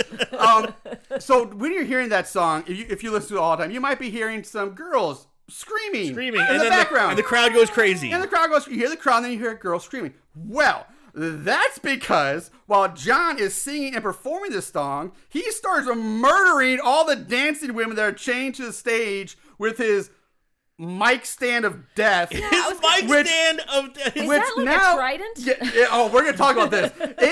It's not just an ordinary mic stand. Oh no, this mic stand, it's basically a fucking halberd with a mic attached to the end of it. Now, for those of you who don't know what a halberd is a medieval polearm weapon. It's a long wooden shaft, like you would see on like a spear hand or something. But at one end is a large axe head with a spike pointing the opposite direction, and then a spear tip on the very tip of the blade. Yeah, so it's a multi-use weapon, but very large, very heavy. A lot of times it was used for hacking down large doors and for also anti-cavalry horse, for charging. So very, very. Marshall deadly breaking weapons. out the medieval weaponry Okay. But lesson that's there. what his fucking mic stand is made from. But it's all metal. It's all metal. It's all metal. It looks pretty and it's fucking cool. cool. It's fucking awesome. I will say, I do love this. Maybe I was- he's a smithy. He had to do something those 2 years. I know, he he was had a lot laying of there. time on his He was hands, just crafting so, his yeah. murder stick. He's like, okay, I went on a murder spree for 2 years. Now I'm going to learn smith working. I'm going to learn from blacksmith. I'm going to get an apprenticeship. I'm going to fashion this killing device for my big moment. He was just the whole time he was laying low. He was just hiding out like Renaissance fairs. Yeah, the whole time. It would make sense. That's how he learns how to do makeup. Exactly. His makeup, his costumes, wigs. He was hanging on the fucking Renaissance fairs. That's where he was. Those Renaissance fairs are multi-purpose. So, so that's why he uses the Murdy's dancers. Now, keep in mind, he's doing this on stage in front of at least 100 people. Yeah, yet generic no shot of one, audience. Oh, yeah. no one seems to care. They have the stock footage of all these like fans, Screaming and, fans, like yeah. yeah, stock like footage. in front of a weird stage. Yes. Yeah. But you just see the lip of the stage. Yeah. It's But like- the crowd doesn't care. Even the band members who should know what's going on. in the show, they don't give a shit. They just keep playing and shredding away. baby, they're too busy shredding. Yeah. And who knows? At this point, I'm like, I'll forgive the first 2 murders that we see, which are basically just stabbings and choppings. And we're gonna talk more in depth about this in a second. So those could easily be faked for a stage show. But the third kill is where I draw the line. Yeah. So the first kill, he just he stabs a girl with the spear end and pulls it out, and on the end of it, on the spear, is like a ring of intestines. It's like viscera. It's like a long string of intestines, so he just kind of like flicks off, like you would like a fishing rod. We're just gonna flick little flick of the A wrist. flick of the wrist, like the intestine goes flying off stage again. It's like a Vienna sausage. Who's that hit? Where'd that intestine land? I don't know, but it's pretty awesome. Again, nobody cares. No. So then he goes over to girl number 2, Girl number which, 2. by the way, I love this part because if you guys notice, when he goes to number 2, he's singing. He points to her like, "You're next, bitch." Yeah, because he says like, "It's your time to die." Die. That's right. He points right to her. It's your time. And to she's just die. wiggling And she's around. like it's all part. She's like, Hey. "Yeah," and he chops into her with like the axe part, like in her stomach. You clearly see it's in her stomach, abdomen area.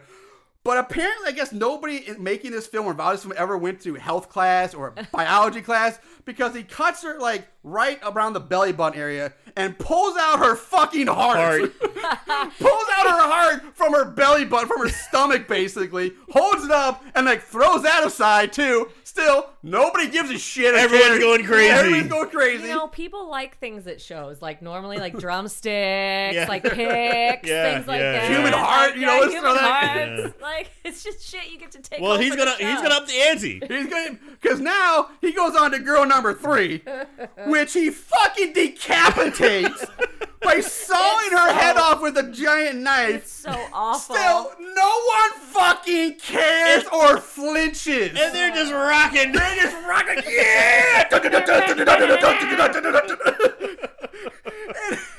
To make it worse, first of all, the decapitation looks horrible. Really bad. The fake body's like moving back Falling and forth, over. falling over. It's like up against like this black plastic tarp. It looks like too, a black trash bag. This is what they did. Hung on the wall. This is what they did. She stuck her head through the black plastic Yep, trash that's exactly bag, what they did. And they just put a fake body underneath her head, and he's just sawing into that. sawed And it. she's Reach, going, reach, you know. It makes like the old Kevin Bacon trick, only vertical. Yeah. Yes. And it just looks 1,000 times The worse. Kevin Bacon trick from Friday Friday 13th, yeah. the original, yeah. Only the whole head gets cut off. And again, like I said, nobody flinches, but he's not done here. He takes the head as like the song crescendos. They kill her on the loose. He takes the head, throws it across the stage, Like into the crowd. into the crowd or somewhere. I'm like, are you fucking kidding me?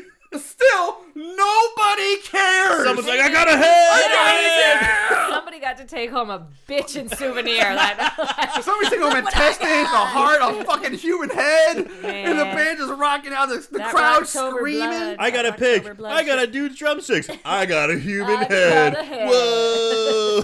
Jealous. Jesus Christ. So, Killer on the Loose, that song ends. That song's awesome. It is. And at this point, the coffin rises up from underneath the stage. Oh, and so much smoke. So much smoke and fog. Machine. The coffin opens up. There's Lynn. She steps out. John grabs her, and she's like, Billy's here. He's like, don't worry about it. I got everything under control. Just sing or something like He's that. pretending to be Frank again. Which, again, he's had the mask on the whole time. Yes. And nobody in the band then is questioning that he's doing all of this craziness and totally going off script. They're like loving it because they're like, oh, it's Frankie. But the funny thing is, a comment later, it comes up as like, backstage, they make him like, who's this guy? I don't know, but he sounds just like Billy Eyes. Yeah. So they don't know like who. Apparently, there's not supposed to be a male singer who's leading the show and singing his own songs. And Killer's like, I don't know, but he sounds good. Let's let it go. There's so much wrong with this whole setup. Everything is wrong. Because even if there was a Frankie character, like, wouldn't Frank, like, we'd never seen him get killed. No. We've never seen him, like, get punched in the face. Wouldn't he just be like, hey, I'm right here, guys. Who the fuck's that guy on Yeah, stage? exactly. Where's that? That never comes up. Frankie's tied up in a closet like a Scooby-Doo villain or something like that. Before Lynn goes on stage for this huge show, Billy's doing her makeup. Yeah. No one's like, there would be a stage where There'd like, be Lynn, so 5 many- minutes. Where's Yes. Lynn? Where's Lynn? Yes. Places. 5 minutes. Like, we can't find Lynn, guys. Exactly. Nobody does that. That's all a that great shit, point. zoom, it's thrown out the window. That's exactly. Yep. That's. Yeah, no, So, again, Lynn's like, well, Billy's here. He's been trying to kill me. Fuck it. Takes the microphone. The show and must just go on. Starts singing Rainbow Eyes. He's like, you've got to sing. Get out there and sing. She's like, okay, because she like recovers miraculously from that ether drug. And really she just fast. happens to wake up exactly when the show On goes on. cue. On cue. She does seem a little disorientated, but as soon as those lights hit her, she's like, well. Hey, she's a true performer, baby. She is Don't- because you just go out there. The show must go on. Her career is being questioned by others. right. People are kind of putting pressure on her. She really doesn't want to go back to that shrink. No, she's not. She finds out that she's being nagged and she sings she sings lousy. It's time to She's out to fucking prove him wrong. put up or shut up. Because she takes that mic, she starts rocking out and dancing like nothing's the fucking matter. Like everything's peaches and cream. And, you know, and I gave at this point, you say, she has a microphone. How about, hey guys, Billy's here. He's trying to kill me. Let's get some help. There's a Stop the killer show. on the loose for Again, real. nope. The Just, show must go on. nope. Like, that's not fucking rock show. Let's just keep going. Like I said, we said the show really must go on. She's so bland. So seriously, like at this point, I'm watching this scene, it becomes kind of surreal at this point because the band is still rocking out. Lynn is singing and dancing while John is going around the stage thrusting his halberd music around at random and like stabbing at people's feet. He's like hopping around. Yeah, And he's like, hey. He's kind of like the scofflaw or the hype man, if Yeah, you will. but he's like Yeah. stabbing at people's feet and swinging the halberd around. People are just like, and people are stabbing like, at what? the And they're stage. just like rocking. Like, Yeah, he's like playing air guitar. Yeah. Yeah, he's kind of like a hype man all of a But at sudden. the same time, we also see 3 bloody dead women littering the stage. One with headless. bodies, one's headless. And again, nobody cares. It's just a crazy visual that all this is going on at the same time. And the fanatic crowd is cheering and going crazy I in the love Rainbow background. Eyes. So backstage, Chris now shows up, Oh who we my thought were God. dead. Chris is back. Chris is back. He is one tough Brit. Holy shit. He's like a Can't get that cockroach. Brit You down. just can't kill him. He just comes back. And he tells head of security that someone hit him over the head, but fuck it, the show's gotta go I on. know. Why? Like, Why wouldn't the killer just kill him? Exactly. Like, why? He's killed everybody else. Why are you leaving Chris alive? Maybe he thought he was He ran out dead. of time because he had to go get his makeup on. He Right, was yeah. the show was, That's true. showtime That's was true. coming. That's true. The show is the most important thing. So Lynn finishes her song "Rainbow Eyes," oh my. which God. I'm going to play that for you in its entirety at the end of the show. At the end of the show, if you want to hear Rainbow Eyes in its entirety, you just listen. Because Rainbow Eyes gets played a lot. Yeah. A lot. So we're going to say that for the very end. I wear my skirt short. The crowd, okay, she finishes her song. John unmasks himself at this point, pulls the mask off. The crowd Oh, no. starts chanting Billy. They're like, oh my God, it's Billy Even though Eye. everybody knows he's dead. It's like national news. Billy Eye was executed. He's dead. Big story. But they're like, Billy, Billy, Billy. Yeah. Like they're going crazy for him. John then pulls out a pair of handcuffs and handcuffs himself to Lynn. So they're now handcuffed together. Oh God. Chris tells the head of security to get out there. So Head grabs an electric guitar and starts to go out on stage, but then Chris immediately stops and says, no, he's too close to Lynn. You're gonna hit Lynn. It might hit her. This isn't a gun. Yeah, it's not a gun. He comes up, he arms, like, the head of security is a pretty big guy. Yeah, and he arms himself with a guitar like he's going to go bludgeon him. And like, whoa. Let's see what he does, dude. Let's see what He's happens. too- right Lynn's too close to him. All I Hold want to on. say is how much bigger the security guard is than Billy. He's much bigger. Yeah. He could just walk out there and just bear hug him, and that would be it. Yeah. He does have a trident, so. The halberd, yes. Oh yes, I like trident. So at this point, the band members finally seem to realize that something's something's not not right. Oh shit, something might be wrong here. What do we do? Because they all just kind of stand around looking at each other, all dumbfounded and confused. And then the drummer's like, fuck it, just play I'm Back. So instead of helping their lead singer, their friend, their meal ticket, Yes. the lead singer of their band, he's like, fuck it, just play, man. Show's gotta go on. Let's rock. Fuck it, bro. This is going to be so epic. Okay. So, like I said, show must go on, and they just start fucking playing music again. As she's handcuffed to him. Lynn is handcuffed to John, who's singing I'm Back, which I'll play that whole song here now. But the whole time the song, she's just like walking around this. I'll talk about after the end of this. No, I'm not going to talk about the end because the end of the song is, we have to talk about that. So during the whole song, I'll play it, but he starts pacing around the stage with Lynn handcuffed to him. And she looks so disinterested. She doesn't. She's barely struggling. She's not really trying to. She's just kind of. She looks standing bored. there. She does. But he's kind of like whipping her Tired. around. But at one point during like the music break where it's just the guitar's playing, he kind of starts pacing around the stage with his mouth open, looking up like he looks like a fucking chimp at the zoo. Like I seriously have been to the St. Louis Zoo and I've seen chimps pace around their cages the same way Billy's looking. Like, oh my god, that's hilarious. Maybe he used that as inspiration when he was trying to like channel Maybe. his character. Maybe. So on his off time, we've already determined he's a blacksmith, and also studied primates. That's right. Primate, yeah. He's a complicated fellow. He's an He's interesting one. a big Jane Goodall fan. So I'll play the song. I'll play I'm Back and Rainbow Eyes in its entirety at the end. Let's do it that way. So the song builds to the big finish, which we played that at the very beginning of the episode. What?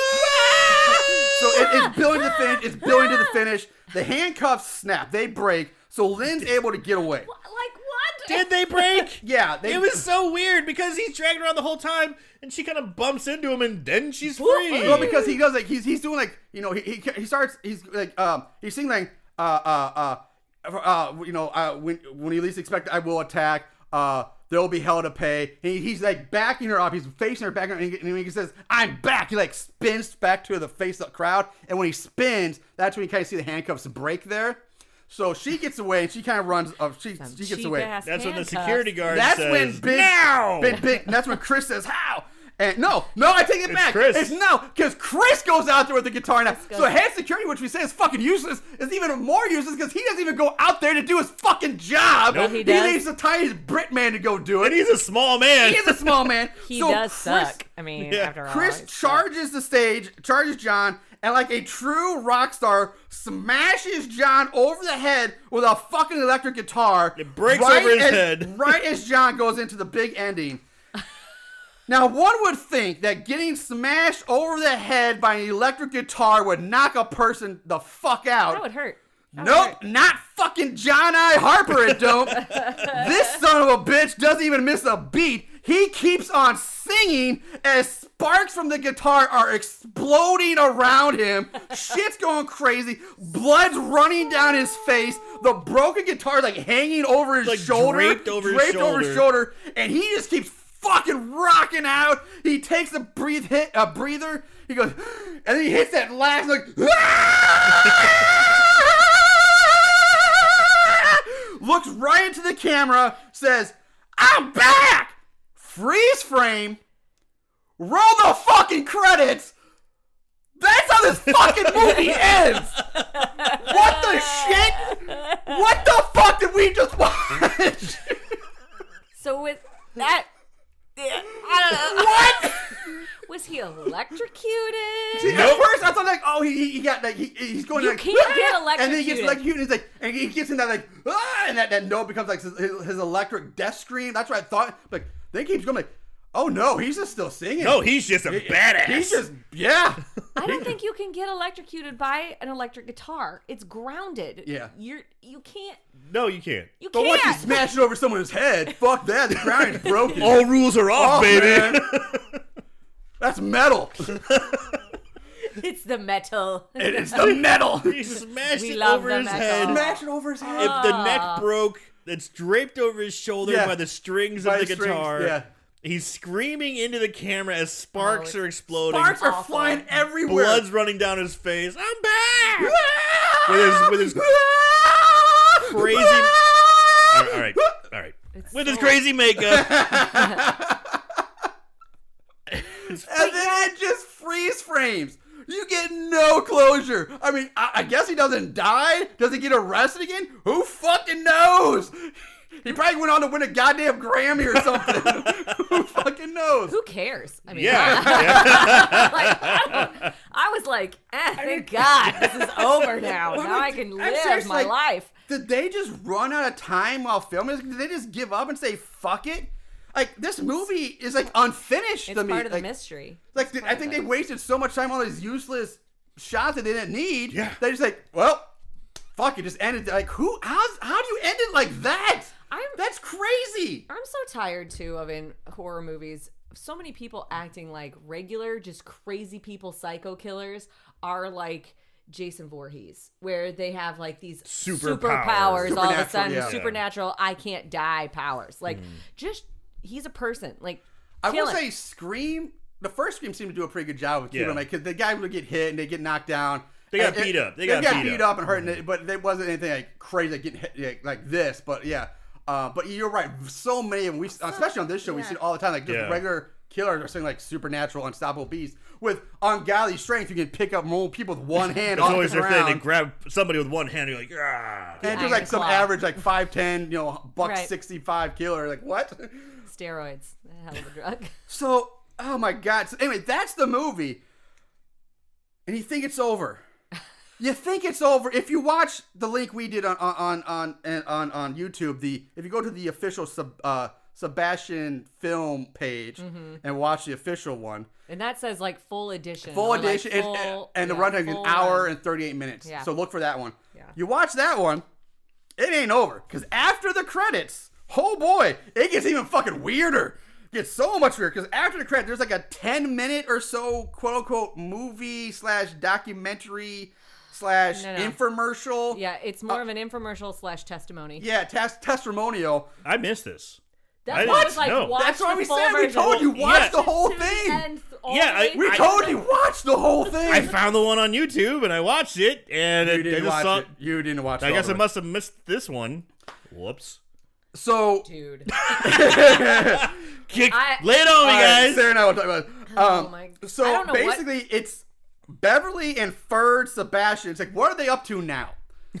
And holy fuck, did these two guys turn into some serious Bible thumping Jesus freaks? Oh, This is no. Ferd's testimony. And Ferd's it testimony. opens on like Ferd giving this like monologue into this camera, and he's like, "I guess you wanted to know what we've been doing now. Yeah. what we've like, been up to what for we've the been up last to. 25 years." Well, I'll let Beverly tell you in her own words. And at first, like, oh, did they get divorced or something? Not speaking? Because, like, why aren't they sitting next to each other? And then it cuts to Beverly, who looks like such a grandma. Like, she's got, like, the big, like, poofy grandma hair with the big old glasses, wearing, like, a little blue sweater, sitting, like in her Kinda hunched over. her floral print high back chair. And she's like, I'm Beverly Sebastian. Like, I'm like, oh my God, this lady made this crazy movie, wrote pussy blood on faces. Yes. Like, this is this lady? Yes. I'm like, This what is the like fuck? an old Christian couple Yes. from the South who now have a charity for greyhounds. And so what she does, she rescues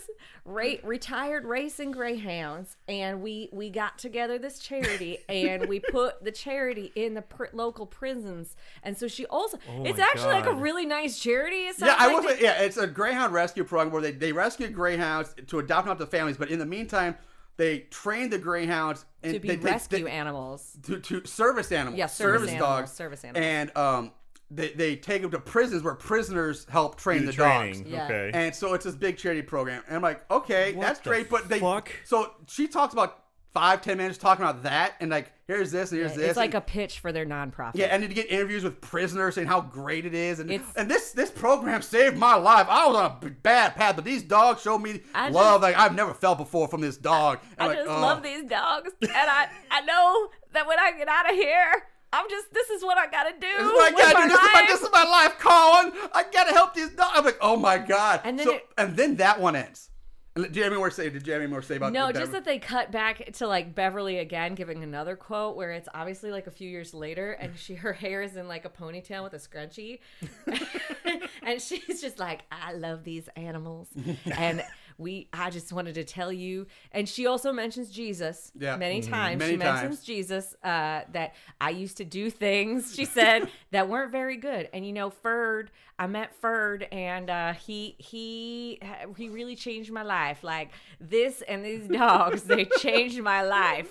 Cut back Ferd. Cut back to Ferd, who was sitting like like one of those like mesh, like one of those like wire, like metal patio tables that's like patchwork metal. Sitting outside like it's a red T-shirt on, white beard, kind of bald, glasses, like again just looking like your old grandpa. Yeah, and he's like, well, let me tell you about my good friend Jesus Christ. Oh no! It's his testimony. His testimony, and he starts preaching. Oh no! He starts preaching about Jesus, and he at one point, I will say, we'll talk more in depth, but at one point, I just want to say, he does say like, well, people ask me all the time, like, why, because he's like, I didn't want to release these films because they got bad things in that are the anti-Christian things, like the violence and the blood and the pussy blood. And the Steaming pussy blood. He's like, I wasn't going to release They were these bad. films anymore, but people keep asking me why, and like, well, it's because my faith in Jesus Christ, and it's Well, not good Christian. wow. No, this But- is where Okay, but then it gets weird because it takes me like, well, I decided I'd go ahead and release them because maybe people who haven't found the Lord yet, they'll watch these movies. And then at the end, they'll see this, my testimonial, and maybe that will lead them to the Christ's arms or something like that. That's close. Okay. But what he says when I was like, okay, Ferd. this is where a lot of people like this get me. I decided that I would ask Jesus. Oh yes, yeah. If I should do this, Yes, because that's I just right. wasn't sure. And he answered me, and I feel like he was sitting next to me and Jesus told me Yes. that I need to release these films for the only reason of putting my testimony out at the end of these, because then people that don't know Jesus would know Jesus. Yes. That's Or exactly. you told yourself in your brain all of these things so that you could make some money. Yeah. Like, And the thing is- Jesus said, "Make that money." But like, one does thing, Jesus want to be associated with hot, steaming pussy I blood. can't even say Jesus and that in the same. but the thing is, We'll take care of sacrilege. the Oh. backside. one thing I for picked it. up a lot. One thing he did say, because he didn't say at the end of this movie. Apparently, he's done this on all their movies. So, and all of his old movies, they re-released now. So Gator it's Bait. like Gator Bait 1 Wow. 2, American Ninja Baptism of Blood, where that one was. I guess all these have like these religious These weird PSAs. PSAs at the end of them. Ugh. I was like, what the fuck, dude? And then he's like, God bless. But yeah, the same thing. I talked to Jesus and I asked him, and he answered me just clear as day. And he told me this. I'm like, He told me it was okay. and he'll tell you too. If you talk to like, Jesus, he'll answer you. You just have to talk to him, and he's there for you. I'm like, oh my God. And the thing is, Jesus says, "Make that money." far be it for me to tell you about what you have had a religious experience doing ever. I just want to put that out there. But I don't think Jesus was telling you to make that money. Yeah. I don't know. Maybe I don't know Jesus as well as Ferd, but Ferd. Apparently, That- Ferd has conversations with him. well, because yeah. So, and there were a couple of times. So what happened? There were a couple times where I was watching this movie and I fell asleep. I was really trying to watch this movie in its entirety, and it was because so like the nature scene where she's out in the woods for boring. 10 minutes. So I fell asleep, and when I woke up, it was like this. overweight woman, grandma woman, talking about rescue dogs, and I was like, how did YouTube like go from this to this? Like, I thought it was a different video. I didn't know what was happening, and so I There was turned the it play off. next video. Yes. And so that happened to me twice. And then when I finally watched it all the way through, I was like, oh no, this is supposed Oh no! Here. I text Marshall immediately. I was like, please tell me you watched this whole thing all the way to the very end, please. Well, I must have had the right cut because, man, I watched the whole movie, and when the credits were over, it was over. So people, if you want to hear The link about- I sent you in our text message was the one. Yes, the link you sent me, but I was looking up on YouTube on my TV. You know, I was looking up YouTube and said full movie. Yeah. And I Well, was you like, should okay. look for the exact the picture Well, that I sent. Yeah, you, but- I realized The that. thumbnail. Well, But you'll have whatever. to go back and watch I this. Yeah, now. you have to go back and watch it now just Oh, for yeah. that. Do I? Yes. Do I? Yeah. Do Oh, I yeah. had to see Ferd talking about Jesus? Is that my punishment? Yes. For not following your rules or your orders? No, Aaron, you gotta go back and listen to Ferd's confessional. Damn it, we did. You have to suffer too. Not fair. All right. Kind of rough. All right. So that's the full movie, guys. That's everything. With that said, let's move on to favorite kills. So many wonderful kills to choose from, but you can only choose one. Them's the rules, Puddin'. All right. God, what we got this week, guys? Favorite kills. Sarah, you want to kick us off? I don't. I have no idea, guys. I gotta say the kills weren't that bad. Really? The blood and gore effects, while it's 1984, it's obviously incredibly Right, low right. budget. They're not horrible. It's not that the kills were, it's that the acting surrounding the kill was bad. There was like no reaction to any of the deaths. Like an iron to the neck. Like I really want sleep. Yeah. I really ooh, that ether. I really want to say that like Donna was my favorite kill. But I'm so confused by Which one? she Yeah. died. Like I Is it kind of all like part of the arm. same kill? Yeah. What we did know is Donna also had a twin sister that showed up. So I guess I'm gonna say the decapitation of the nondescript dancer. Dancer. Dancer 3. Because at least he sawed into her head. And then they did like a screenshot kind of a photo of her like face. And so that seemed kind of gruesome. And then the fact that he threw it Throws out the like, head of the Throws the head. crowd. "Woo!" like kill her on the loose. Like I guess that's the best one that I can think of. So Fair enough. That's it. Aaron.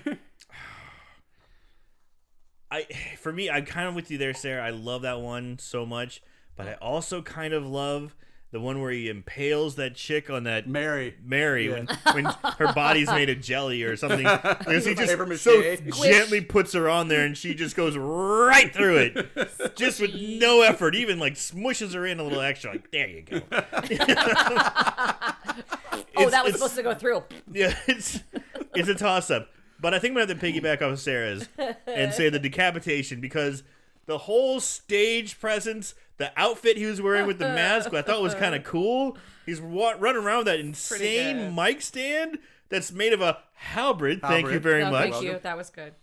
And just stabbing people, decapitating people, singing. The crowd's going crazy. He looks at the head and just throws it off in there. It's nuts. It's great. It's great. I also know part of me like said I don't know if I loved or hated the iron, because I was like, it's so Oh, God. it's so stupid, but like it's an iron. He kills her with an iron. No, like I can't, like that's kind of a first. Like It I looks really guess relaxing. When I think of like if you can kill someone, you think of like be blood. hitting him, Yeah, that's what I'm saying. You bludgeon them. bludgeon him with it, or You could hurt somebody bad with a Yeah, hot yeah. iron. You could You really can, but that's what I'm saying. injure But like, somebody. I'm like, oh, this would be cool, but this is the. the way she died was so. That's what I'm saying. Like the like, oh, he's gonna kill with an Ridiculous. iron. Like I was like, it could be cool, but then she's like, so I'm like, Man, and her But- hair would have melted with all of that Aquafina in there. Like that shit would have been like whoosh. But I think I'm going with you guys, man. The decapitation. Decapitation. Yes. Yeah. Again, the showmanship. It's the show. Everything that leads up to it and evolves and that is going on around that kill. Just the lead up and then the throwing the head into Yeah. the crowd. Who knows where it went. that kill was fucking ridiculous. That was the best. I'm going. Yeah, I think we're clean sweeping it this week. We're going with the decapitation of dancer number 3 on stage. They did it right. They did it right. They killed one. They killed 2, and then of rule of 3, this has got to be the big one. And there's the decapitation. Yes. Yeah, it was great. All right, so let's move on to odds and ends. Hey, where do you think you're going? Mr. M and Mr. A ain't done yet. Here comes the odds and ends. Now sit down. Ratings. IMDb gives it a 4.9 out of 10, so a 5 out of 10 basically. It's actually pretty high. Pretty high too. I thought so too. Amazon 2.9 out of 5. Pretty low. Oh, wow. Rotten Tomatoes. There is no official thermometer score for this movie, but it has an 18% audience score. Plot keywords. There were 100 plot keywords for this movie. Wow. The ones I wrote down: weird, True. fetish, psychotronic film, which I have no idea what the fuck that is. Psychotronic. Like, that's a term or You just genre want I the don't robot. I just want to hear boo, boo, boo, boo, boo, psychotronic. I want to hear that song. Now. Yeah. I want to hear the whole song. Now. I want to hear that. I think we got a hit, guys. I think we got a hit. Called the Chemical Brothers or Fatboy Slim or something. Do it. F-rated, which I've never heard of that. So F-rated. Never heard of an F rating. F for fear. F for fail. F for fucked up. Killed with an iron is the plot keyword. Yeah, that happened. And the last two are kind of one and the same, but they're back. White panties and panties. Yeah. They're back. Panty lovers. Appropriate. They're back. Yeah. Panty lovers, I'm back. They were nice. They were like satiny. They were those white satin 80s panties that everybody Nice and white satin. Wasn't the last That's a good White song. satin. So what's the last episode we did? When didn't the panty lovers come back for Yeah. that? Yeah, yeah. they came back Yeah, for. so Was it that weird zombie movie? Yeah, zombie Yeah. Holocaust, yeah. Okay. Yeah, Oh so- god, That was 2 episodes in a row now. We got panties back to back. Good old days. panty lovers are back on game. All right. So moving on to trivia. Really, there's nothing I could really dig about this movie. The only thing I have, even remotely trivia-wise, and you brought stuff at the beginning of the show, and I figured I'd talk about it this time. The music for this movie was written by, and I think also performed by, a band called Sorcery. Okay. Now, we're going to talk a little about Sorcery because you also mentioned a band called Gwar. Yes. Yes. Now, Sorcery is kind of along that, right? Not maybe as violent or shock rocky, I don't know. But they were a elaborate stage show heavy metal band that will put on elaborate shows with their concerts that included 2 high-level master magicians that dressed up. One dressed up as a Merlin, the other dressed up as Satan, and they would have epic magic combat duels on stage to these guys' rock songs. I'm in. Yeah, fuck yeah, man! I want to see that shit. Fuck yeah, man! Why wasn't that the movie? That should have been the movie. That Yes, I want to see that shit. So let's just do a movie on sorcery. Yeah, I want to see some Satan and Merlin. a Merlin character have a magical battle. But they would include like these magicians, like their magics and these like high end, like very expensive like illusions and all this stuff on stage in their magic combat while the band's like rocking out in the background going. So I mean, like I remember it'd be like the band like the Sword or something like that. Awesome, like dun, that great music, but there's like this epic like stage show going on in front of them or something like that. God damn. I'd see that. Sorcery was around from like 77 or 78 to like, and then they disbanded permanently in like 87, but they only had like 1 or 2 albums out in like the early 80s where there's kind of like, about 82 was kind of like their heyday. So they started doing that stuff. They started doing the stuff. Zippity doo They dah. started smoking that stuff and snorting zippity doo dah. Like, God, I want, if anybody out there has any links or any videos of sorcery shows, I want to see this. Like, I would pay to see that shit. Can we get a behind the music? Yes. The band VH1 Sorcery? behind the music sorcery? Fuck yes.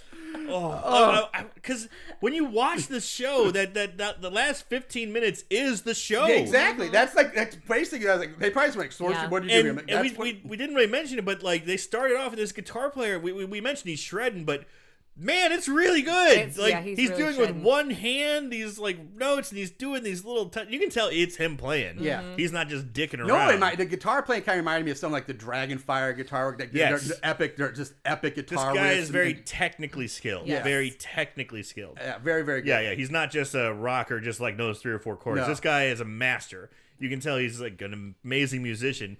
But his look is also epic. His The look hair, he's wearing, like, the black Jerry leather curls, pants, a red Jericho shirt, mullet, the red the sleeveless short shirt, mullet. tight curls of his Jerry slash. curls. He's got like slash Oh hair, yeah, just without the hat. Yeah, and Only he's a kinda little. shorter. He's got like a shirt open. He's a little out of shape, but he doesn't give a fuck because he can shred. He still gets the bitches. Yeah, he does. because he Bitches shreds like that in a always rock want- band. Yeah. You know what? They always want the guitar guy, but the guitar guy isn't going to give them any attention. He's like married to his guitar. They should go Don't with marry the- guitarists, ladies. It's Bassist bad or for drummer? you. Bassist or drummer? Bassist. Gotta go with the Drummer, basics. yeah. They're desperate. They never get the attention. They're desperate for all any attention they can get. They'll do you right, Lead singer, ladies. lead guitarist, drummer. That's probably the top 3. And then you got Yeah. the poor bassist over like, guys, what about me, man? Yeah. Poor The whole bassist. time just does that. Doom, doom, doom, doom, doom, doom. I'm part of the band too, guys. I keep the beat. I keep the beat. I'm the most important thing, really. Just nobody knows. If it wasn't for me, there'd be no beat or rhythm. Anyway, let's move on. Unfortunately, I could not find the budget for this. I really wanted to know, who but of even course, knows? yeah. I gotta say, I imagine the budget was a lot higher than it would be expected. Oh, yeah. Because I mean, think about it. You have the band that's playing, and there's a lot of production that goes into that. They have I gotta say, the places they're staying, amazing. Yeah. That house she has out in the mountains, The cabin, that was yeah. a great cabin. Yeah. Speedboat, picturesque scenery. They have a shot. We didn't talk about it. We'll talk about it now. When they actually left when they left the cemetery after they discovered the body, that yes, Billy is dead. Oh, yeah. There's a scene where they're driving back to the venue, and they're in a Rolls Royce, this old, beautiful 1977 maybe Rolls Yeah. Royce. And they're in the back going, ha ha ha, that was all in your mind there, Lynn. You are now free of the curse. Ha ha ha. They're drinking champagne. Oh, Chris, I was just acting so crazy. I don't know. Someone's pulling a prank. That's As a they're great drink- pawn. Yes, it was a Grey Poupon car. They're getting a little, they're getting a little lit. And Whatever. they're getting kind of feelsy in the back too. Like he's got his arm around her, she's like laying against his chest. I'm like, Whatever. She makes this comment earlier in the movie too, though, about like he says something about with the grave thing, the grave scene, where she's like, "You just don't love me. Is that how you show me that you love me?" Because he's like, "I'm not going to dig up a dead body. That's illegal." And she's like, "You don't love me." And he's even like, I will lose my green card. I won't get deported. He's like, your green card? He's like, yeah, that little piece of paper lets me stay in the country and make money for you. That's a line in this movie. that's a good line. It is. Like one of the only ones that are. Yeah. So I imagine the budget I imagine it's higher than we would Yeah. be. Yeah. I imagine I'd be surprised. Yeah. All right.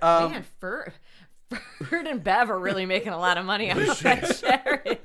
Or maybe they just made a lot of money and then they put it all into the charity. the charity came way after this movie. Yeah, who knows? Yeah, Who knows? maybe they lost their way doing too many zippity doodads and smoking the stuff. Now they rescue dogs. So, that's like I said, no budget. But that brings us to this week's 5-star reviews.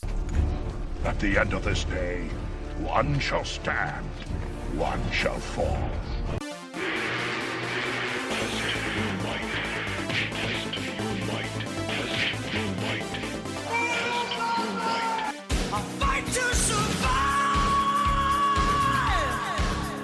Good versus bad, right versus wrong, light versus dark.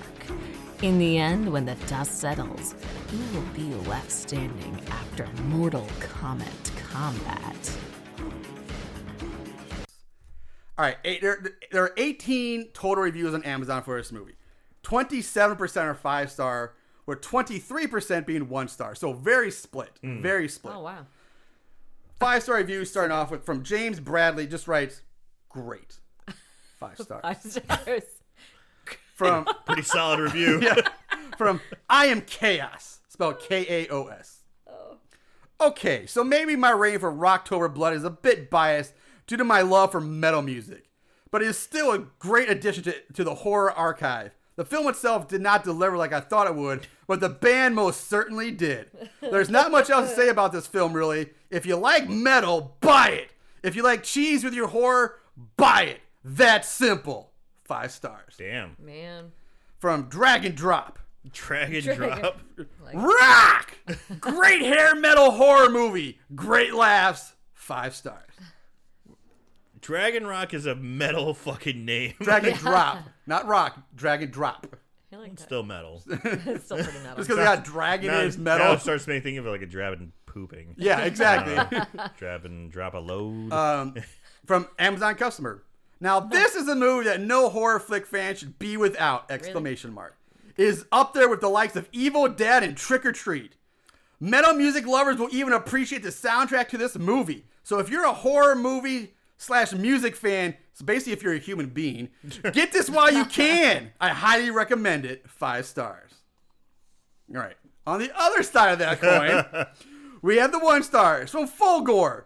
Yep, the others are correct. This is simply a VHS rip, so the quality is just bad. However, I could forgive the quality of the movie if the movie wasn't so bad. No, not just bad, simply unfinished. Spoilers ahead. Though there's honestly nothing to truly spoil, I thought the movie would be about a rock singer that comes back from the dead to kill people, but the movie instead opens in a completely inexplicably manner with a band rehearsing, everything's going swell, and then the lead singer leaves the studio, walks back inside, and kills a couple of people for 0 reason. It then jumps 2 years later and saying he's dead, though this was never shown in the beginning. In fact, in the beginning he escapes, ? So now the movie slows to a real crawl. This guy comes back from the dead, though there's 0 context as to him coming back from the dead, as he's dressed, look, and acts the same as he did from the beginning, and it never showed him die. From here on out, a lot happens until the very end when everyone's on stage and Billy, the villain, gets hit in the head with a guitar and keeps singing, and then the movie ends, ? What? ? The movie simply isn't finished. It jumps around with no context, does nothing compared to what the awesome cover suggests, and that the weirdest part has a strange mini documentary about dogs and hobos tacked onto the DVD after the closing credits. Honestly, I didn't even listen to it as I was fast forwarding because the time code said even though the Rocktober Blood ended, there was still 20 minutes of post-credit content. What on earth were they thinking? 1 star. You guys didn't tell me about hobos. Yeah.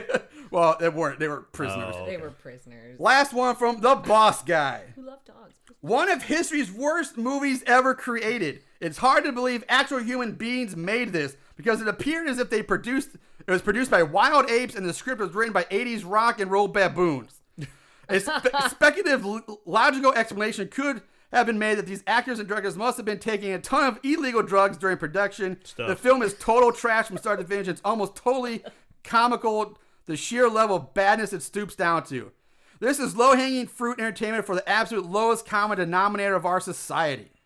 If anything, this is a period piece for television and movie art students to review as an example of humanity's worst and what never to create as an artist.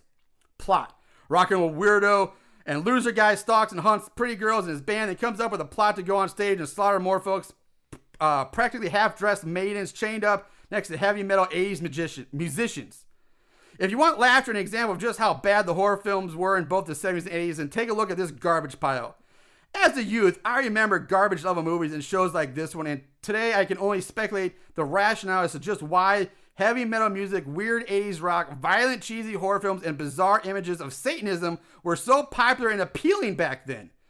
The genre had ultimately slipped away into total oblivion over the years, leaving history with the question why, and with an exception of pure pathetic depravity in the process, a big well-deserved F+. 1 star. I don't like that review. Yeah, that's a bit high horse. He got a little preachy there. Exactly. I'm like, fuck you. What was that guy's name? The Boss Guy. Well, the boss guy, go boss fuck guy. yourself. Boss man. Yeah, I agree. I thought that one was a bit over the top, a little too far for this, but so that's what the other people had to say. So that let's wrap it up and give us our final takes on this movie. As always, First Lady. First Lady of Horrible Horror. It's a hard pass. Pass. Okay, so I'm sorry. I don't know. And this happens to me whenever we watch these movies from this time period. So if anything that like boss fuckface, douche, whatever said, it kind of is a period piece. I feel like period blood piece. Period. I see what you did there. Sorry. No, that was good. That was better than my review of this movie. Thank you for saving me. I don't know. Like, there were some parts, like, the music was good. There were some parts I really like. I feel like we said, the kills weren't terrible, but it was the execution. It was the acting around it. It was the constant cat and mouse. And, like, it was this way with Iced and, like, other movies like this in the same time frame, where it was just seemed so bland and so much unneeded discussion about bullshit. It was really fun to talk about. I don't know, guys. I don't know how I stand on this one. I know I have to choose. I don't know. Electric guitar to your head. What do you got? Yeah, electric guitar to your head. Here comes that little Englishman. Chris is about to bash you if you don't decide. What's it gonna be? So bad it's scary. Then so bad it's scary. All right. Because they could have made better choices, and it would have been great. Because the music was great, the fashion was great, so many things about it were really good, even if it was bad. But it just didn't get there because it wasn't suspenseful. It was supposed to make me scared, and it was not. All right. So I totally agree with what you said. Yeah. As far as it wasn't suspenseful. No. They took the suspense right out of the movie. They took it right away. out of the movie. As soon as we see our killer walking with his fucking combat boots and leather pants. And he's creeping around, and he's like, "Oh, hey, what's up? I thought you left early." So already we know it's someone who was already there. And we know there was other band members. So yes, the logical choice would be Billy, but that seems too obvious because there's all these other people who are there, and it seems like Billy would be a logical choice. And then as soon as he does the first two kills, in comes Lynn, and he goes, "I killed him." It's like, oh, well, there goes all the suspense. That's good. Yeah. I guess it was you, and then we already know it's him. It's him. They kept trying to build suspense on something that they've already blown. They've already ruined any sort of suspense. That, coupled with incredibly long scenes that have no purpose, just to fill time. We watch a woman take a bath from start to finish. We watch a woman... I do that all the damn time. I know. Like, why do I need to see myself. this? Yeah. I'm bored. And then... there was nothing sexy or weird or interesting about it. She's just taking a bath. Yeah. Then we have a scene where she's in the woods, like trying to channel her Ansel Adams. Right. Taking pictures, and then that's another 5 minutes. There's other scenes of the party scene. 5-10 minutes of doing coke and doing zippity doodads, doing zippities and smoking stuff, and we're watching that for 10 minutes. The only redeeming quality of the movie is the last 15 minutes. Yeah. The stage show, the last 15 minutes. So I'm going to say so bad it's scary. Mm-hmm. Don't watch it. Movie sucks. However, if you're interested, do watch the last 15 minutes. You basically get everything you need in the last 15, 20 minutes. You get all the songs, right? You get all the songs. You get all the songs. In their entirety. Yeah. You get the best kills. You get the best show. That's the best part. Yeah. But the movie sucks. Yeah. For me, I'm going to agree with a lot of things you said. This is about an hour and 20-something minute movie. It could have been really condensed in about 45 minutes. Oh my gosh, because everything was so drawn out. Easily. And it's still, as long as it's drawn out as it is, an hour 20, it still feels unfinished because of the ending. Mm-hmm. It just gave up and stopped. He just quit. He just quit. Nah, we're done. So, just hit him with the guitar. Hit him over the head with the guitar. But it doesn't even kill him. He just keeps singing. He keeps singing. Finishes the I'm show. I agree with everything you guys said, 100%. The music is actually not as bad as I thought it was gonna be. It gets stuck in your head. It's been stuck in my head for 2 days now, and I'm sure it's gonna be stuck in my head more after I get done editing this and putting all the music in and listening to it again. But that said, would I like to? And this movie is definitely a product of like '84. Like this movie. Yes.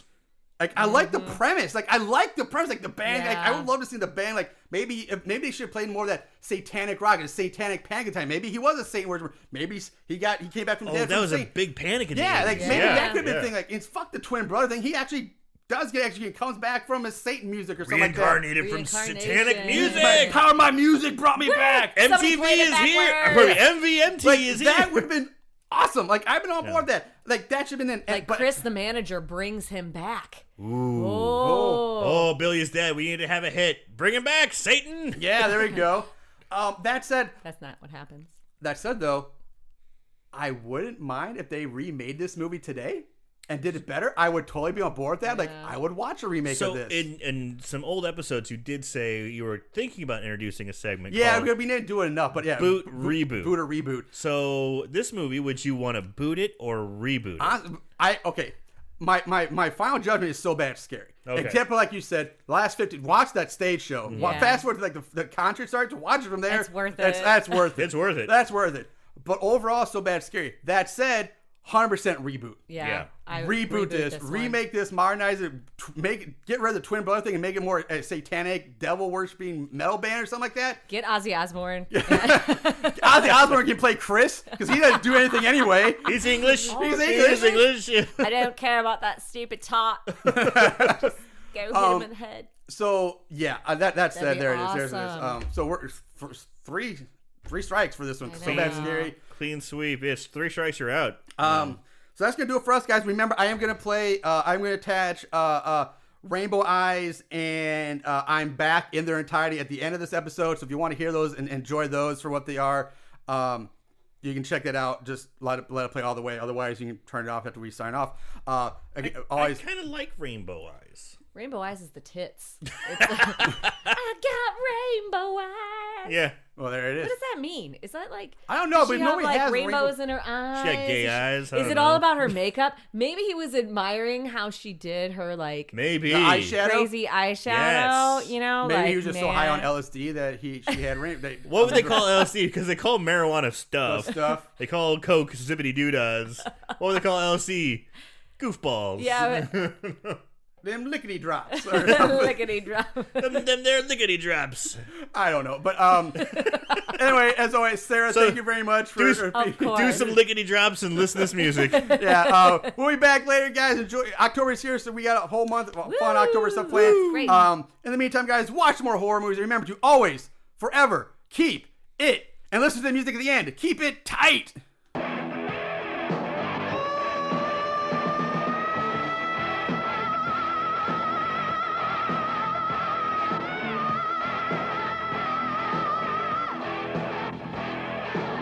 I couldn't feel the best. I couldn't be having made. Because of you and all the rest, I wound up in the grave. And now my dying day revenge, that's what I take. Now your time is running out. It's killed for killing sake. When you least expect it, I will attack. There'll be hell to pay on back. When you least expect it, I will attack. There'll be hell to pay on back.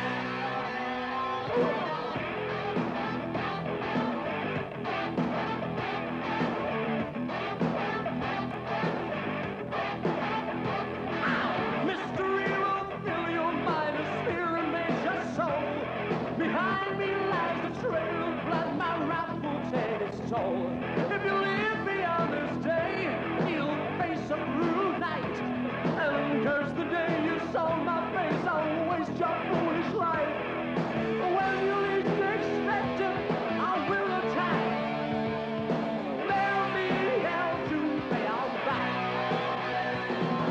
When you least expect it, I will attack. There'll be hell to pay on back. I'm gonna ship this one platinum. Hey, when you're hot, you're hot. Yeah, when you're not, you're not. I thought you were through with that guy.